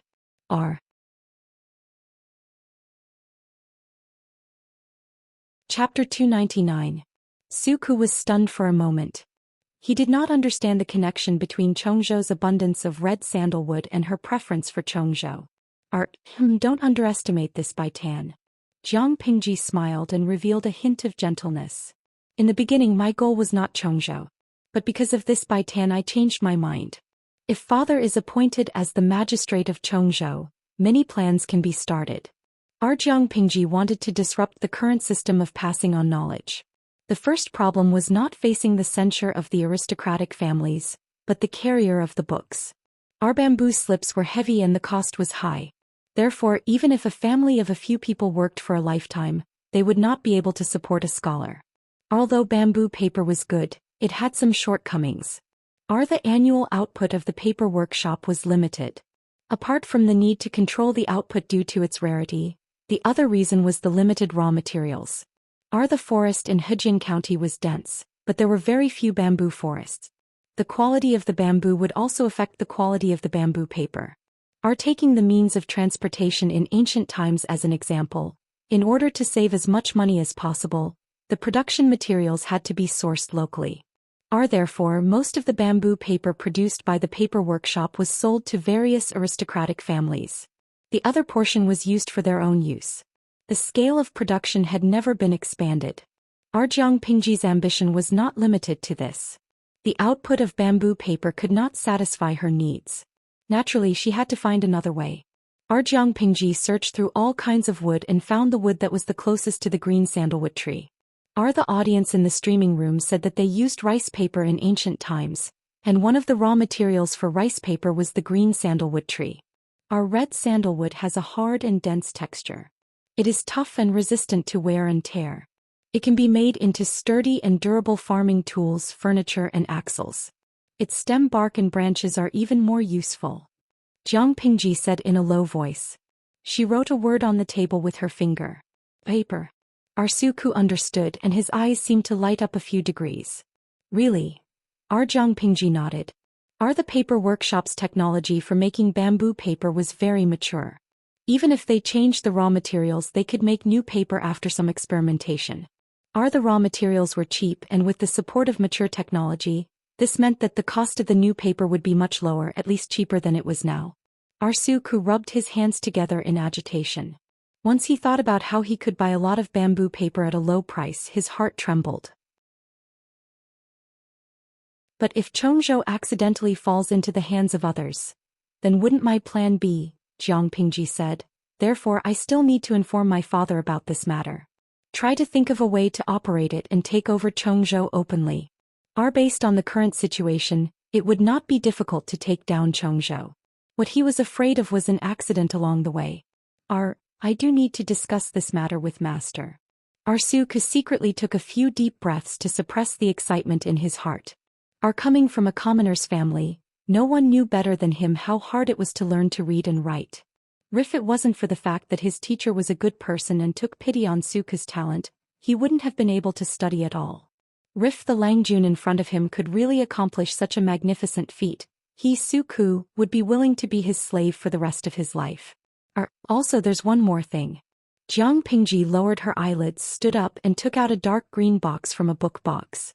There were a few stacks of paper in it. They were all drawn by Jiang Pingji herself. She unfolded them and placed them in front of Suku. Take a look at this. What do you think? Suku did not understand. He opened it up and read it carefully. He was a little confused and did not understand what it meant. However, the audience in the streaming room understood. Paper was not enough. Copying books by hand was too exhausting, so printing was a must. Librarian. Is the streamer going to use printing in secret? Movable type printing or engraving printing? Lao CG Lianming. Of course it's movable type printing. But engraving printing is better than movable type printing in certain situations. Ardain Kuemo Wang. I'm disappointed. I wanted to see if the streamer could create a printing machine or something. I didn't expect it to be printing. Artsaitong Dafin Anti. A tall building starts from the ground. No matter how good the streamer is, she's just one person. The technology in that world is just like that. According to Dain Kuemo Wang, you should be complaining about why the streamer doesn't build a space carrier. Paper and printing. Jiang Pingji had thought about these two things a long time ago. She had a workshop to make bamboo paper. The technology was ready-made, so she only needed to think about how to save money and choose the right raw materials. Ras for printing? She only knew about printing machines. That thing was an extremely old antique in her world. It was something that only existed in the history books. How would Jiang Pingji know about the mechanical parts and structure? Besides, even if she knew about it, the material technology in that world did not support her making it. Since there was no way to get a printing machine, she could only settle for the next best thing and choose a more stupid method. She engraved the characters needed for the book in advance, then typeset the characters for printing. She could not tell much about one or two books, but if she printed thousands of books, the efficiency would naturally be incomparable. Suku put down the drawing paper in confusion and said, Langjun, this. Jiang Pingji took out her private seal and stamped it on the paper. Then she raised her eyebrows at Suku. You still don't understand? An idea flashed through Suku's mind. He hurriedly picked up the drawing paper. He was so excited that he did not know how to react. It's not that simple. It's too early to be excited. Jiang Pingji shook her head and said, At first I wanted to use clay as a mold, but firing it would take a lot of time. I still have to figure out the composition of the clay to prevent the characters from changing shape. If I want to fire it, I'll need to build a kiln. Suku thought about it and said, Then I'll look for other materials. Copper, iron, wood. Using copper and iron as raw materials to make a mold would cost a lot of materials. Wood was not bad, but it would also cause problems such as deformation, moisture, and worms. Jiang Pingji lowered her eyelids and said, Cedar is actually not bad. It's not easy to get worms, the texture is fine, and it won't change shape too much. If we choose a dry place, it should be stored for a long time. But we still have to try it to know the effect. The key was that the wood was cheap, so it would be easier to carve. Suku nodded solemnly. If these two things were done, not only would he be famous for a long time, but at least he would benefit countless students who were eager to study. Work for the present, benefit for the future. Or put it away. When we really have a firm foothold, we'll take it one step at a time. Our Jiang Pingji stood up and patted Su Ke's shoulder. Our Lu Shi and the other examiners had to examine the examination papers in a heavily guarded place. He was the main examiner and the other examiners assisted him. They graded all the papers with names on them. They listed them as excellent, medium, and poor, and then calculated the grades of the other items.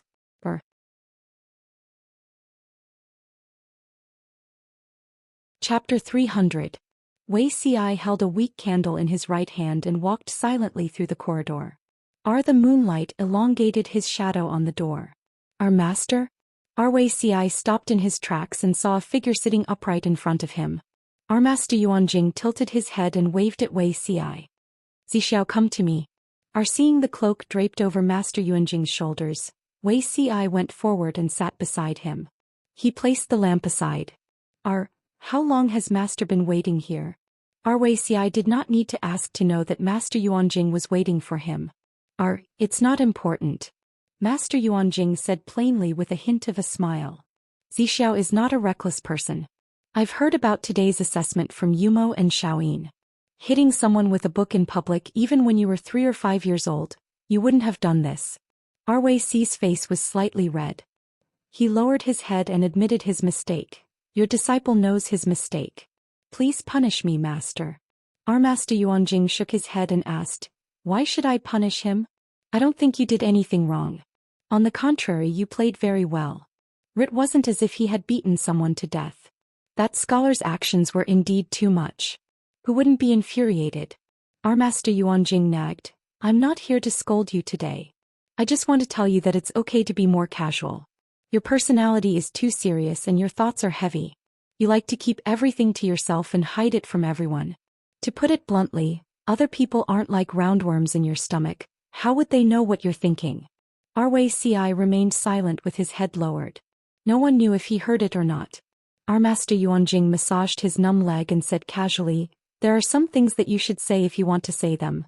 Your disciple does not dare to say. Wei Ci had a lot of things he wanted to say, but he could not say them no matter how hard he tried. Master Yuanjing smiled. Zixiao, there are many taboos for strategists.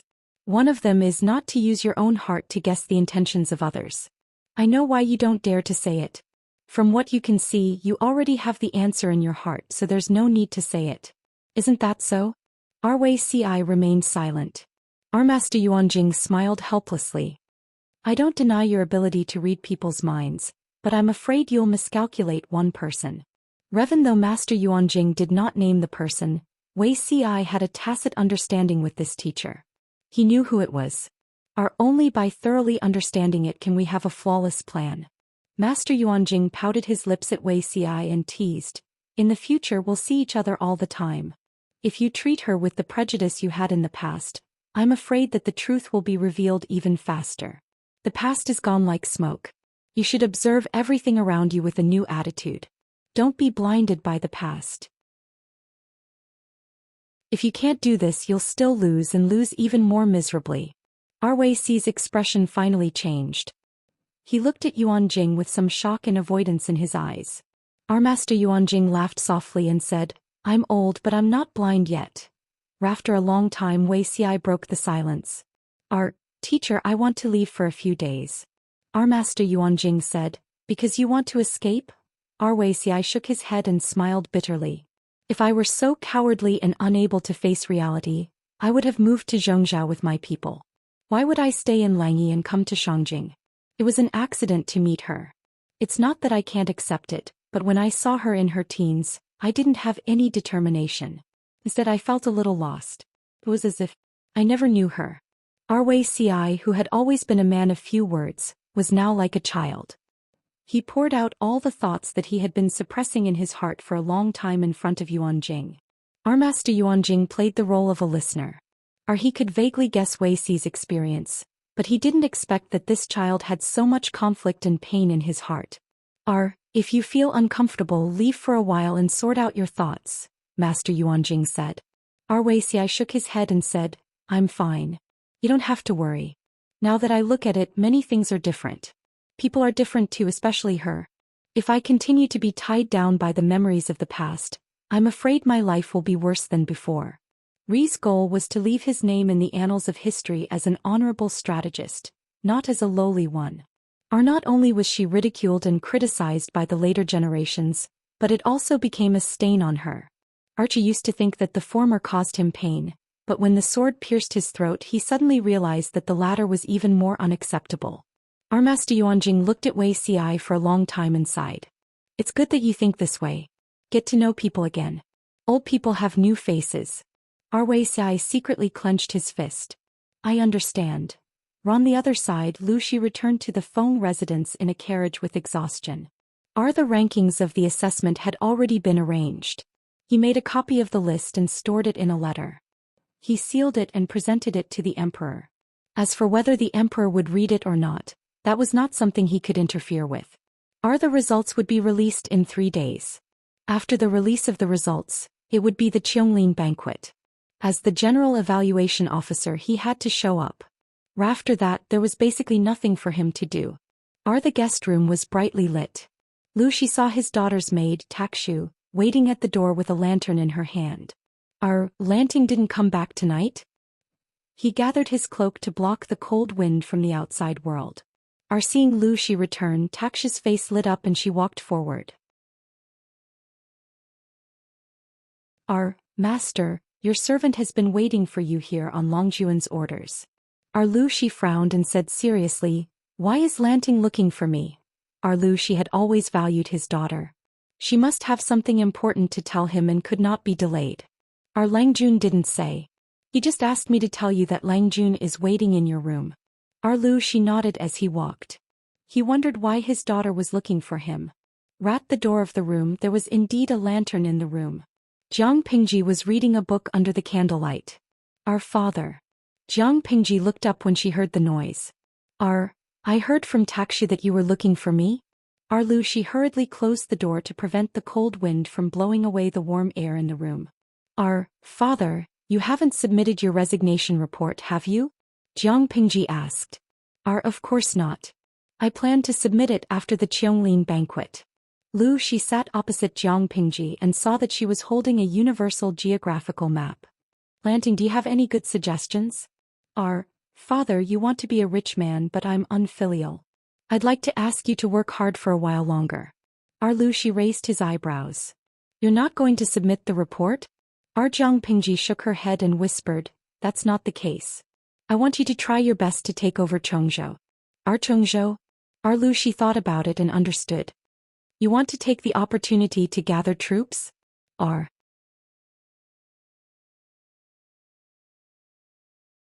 Chapter 301. Lu Shi did not let Jiang Pingji explain in detail. He raised his hand to stop her from speaking. He closed his eyes slightly. The candlelight shone on his eyelashes, casting 2 small shadows that covered the green in his eyes.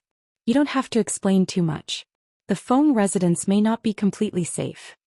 Lu Shi did not know Jiang Pingji's perception. He was afraid that the walls had ears. His expression softened. Whatever you want to do, there is nothing I won't do. Chongzhou is actually a good place. Jiang Pingji opened her mouth as if something was stuck in her throat. She could not spit it out or swallow it. Based on Lu Shi's years of experience in officialdom, how could he not see the danger in Chongzhou? Lu Shi saw her expression and laughed. He raised his hand to rub the top of her head. He said warmly, you don't have to worry about me. Hu County was so chaotic back then, but didn't I survive until now? The northern borderline is ambitious and has been eyeing Chongzhou for a long time. But since they are connected by marriage with the royal family, they will at least pretend to be obedient. Before the princess of the northern borderline turns the royal family upside down, the northern borderline will not make a move. In other words, Chongzhou was still in a relatively safe state for the next few years. It could be governed and developed in peace. However, after this deadline, Chongzhou would have to face the covetous eyes of the 3 tribes of the northern borderline.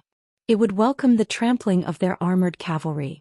Jiang Pingji clenched her fists, pursed her lips and solemnly promised. Father, please work hard for 2 years. I will take care of you until you are 100 years old. Lu Shi could not help but laugh. His expression became lively. You still don't understand. Although Chongzhou is threatened by the northern borderline, it will be a very safe place for the next 2 years.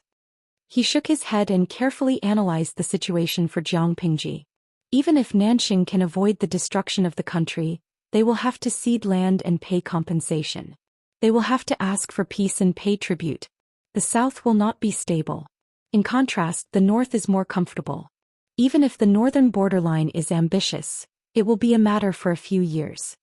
Lu Shi was only going to be the magistrate of Chongzhou. He would oversee Chongzhou for 2 years. When the world was really chaotic, Jiang Pingji would take over. The risk was not high, but it was more frightening. Lu Shi understood this logic. After a while, he took out a neatly folded piece of paper from his sleeve. It was stained with ink. Some words could not be read clearly. "What is this?" Jiang Pingji took it and looked at it. Lu Shi said, "Master Yuanjing's disciple wrote about the girl who was teased and left in anger." Jiang Pingji looked at the assessment from afar and naturally knew who Lu Shi was referring to. Why did father bring his exam paper out? As she spoke, she carefully unfolded the piece of paper. Just from the handwriting, one would think that it was a gentle and delicate young lady from a noble family. If this paper is seen by others, I'm afraid there will be trouble. Master Yuanjing is really a wonderful person. Sure enough, he accepts disciples based on fate. Lu Shi shook his head. Nowadays, a lot of people complained about the difficulty of studying. Some great Confucian scholars advocated and appealed to the common people to be able to read and read. However, those were just words. Such a thing really happened, those people would be the ones who resisted the most fiercely. Even if this was a beautiful article, just based on the meaning revealed in it, Wei Ci was useless. Jiang Pingji's interest was piqued. She read the article carefully. Although some words were covered by ink, she could guess the meaning of the full text. I didn't know that he had a brain other than his face. Jiang Pingji smiled, folded the paper and stuffed it into her sleeve. Lu Shi choked on her words. What did Wei Ci do? Why didn't my daughter get along with him? Having a brain is useless. Who doesn't know how to talk on paper? Jiang Pingji curled her lips. So I need to observe him carefully. Her attention was something that Wei Ci could not avoid. Hey, I really want to see his horrified expression when he finds out the truth. Lu Shi came back to his senses. Wei Ci was born in the Wei family of Langjia. Although he has fallen, he still has his pride. He may not be easily convinced by you. Jiang Pingji raised her eyebrows when she heard Lu Shi's words. I heard from Huayu that the Wei family has moved back to Zhongzhou, but Wei Ci is still in Dongqing. Because Feng Jin told her about the Wei family, she thought that Wei Ci was from a poor family or an ordinary farmer's family. Now that she looked at him, it seemed that he had a background. Lu Shi said uncertainly, maybe he's temporarily tied up for the assessment? If it's for the assessment, he wouldn't have written such a deviant paper. He obviously doesn't want to be selected. Jiang Pingji smiled and said, I'm not sure about other people, but I'm confident that I can take down Wei Ci. They were coming for her, so where else could she run to? The father and son talked for 15 minutes. Jiang Pingji put on Lu Shi's cloak and went straight to her room. It was late autumn and the temperature was getting colder every day. Jiang Pingji tightened her cloak to block out the cold air outside. Taksha led the way in front with an orange lamp in her hand. The master and servant passed by the courtyard. Jiang Pingji suddenly felt a little cold water drip on her eyelashes. She couldn't help but raise her hand to touch it. It's raining? She looked up at the sky. The moon was as white as a jade plate hanging high in the sky. Taksha heard the movement and carefully identified it. She said, Langjun, it's snowing. Snowing? Jiang Pingji blinked and reached out to catch the white flowers falling from the sky. The snowflakes were very small, like fine silver beads. They melted into liquid when they fell on her palm, leaving only a little coldness. It's quite small. Jiang Pingji blinked her eyes and muttered in a low voice. It was the first time in her life that she had seen such gentle and harmless snow. In her memory, snow was supposed to fall in sheets or as hard as white pearls, crashing down from the sky. Taksha laughed, and her eyes curved into the shape of a crescent moon. I guess this is the first snow of the year. It's still early. Even if it snows, it will be very small. In another 1 or 2 months, it will really snow. The sky and the earth will be the same color. It will be very beautiful. Jiang Pingji had Lu Shi's memory. Naturally, she knew when it usually snowed. The snow this year was indeed a little early. The snow was not heavy. Jiang Pingji went back to her room and drank a bowl of cold ginger soup. She took off her clothes and went to sleep. When she woke up the next day, as soon as she opened the door, she was hit by a cold air that was like an icy knife. The courtyard was covered with a layer of white. It was fine yesterday. Why is the snow getting heavier and heavier overnight? Jiang Pingji looked at the sky. Fine snow was falling. Feng Jin was obviously used to it. He ordered the servants to prepare a tea stove and sat opposite Jiang Pingji in the corridor of the courtyard to brew tea. He frowned and looked at the courtyard. It had only been one night, but the snow was already as thick as a knuckle. The weather was indeed unusual. However, since the founding of Dongqing, there had been natural and man-made disasters. It was either a drought or a flood. They were afraid that the nobles would get drunk and enjoy the snow in the garden. They would hold banquets, poetry meetings, and gatherings without a care for the lives of the people outside. You're tuning in to the Zhou Xian's Legacy YouTube channel. Don't forget to subscribe and join us on this journey to catch the most captivating stories.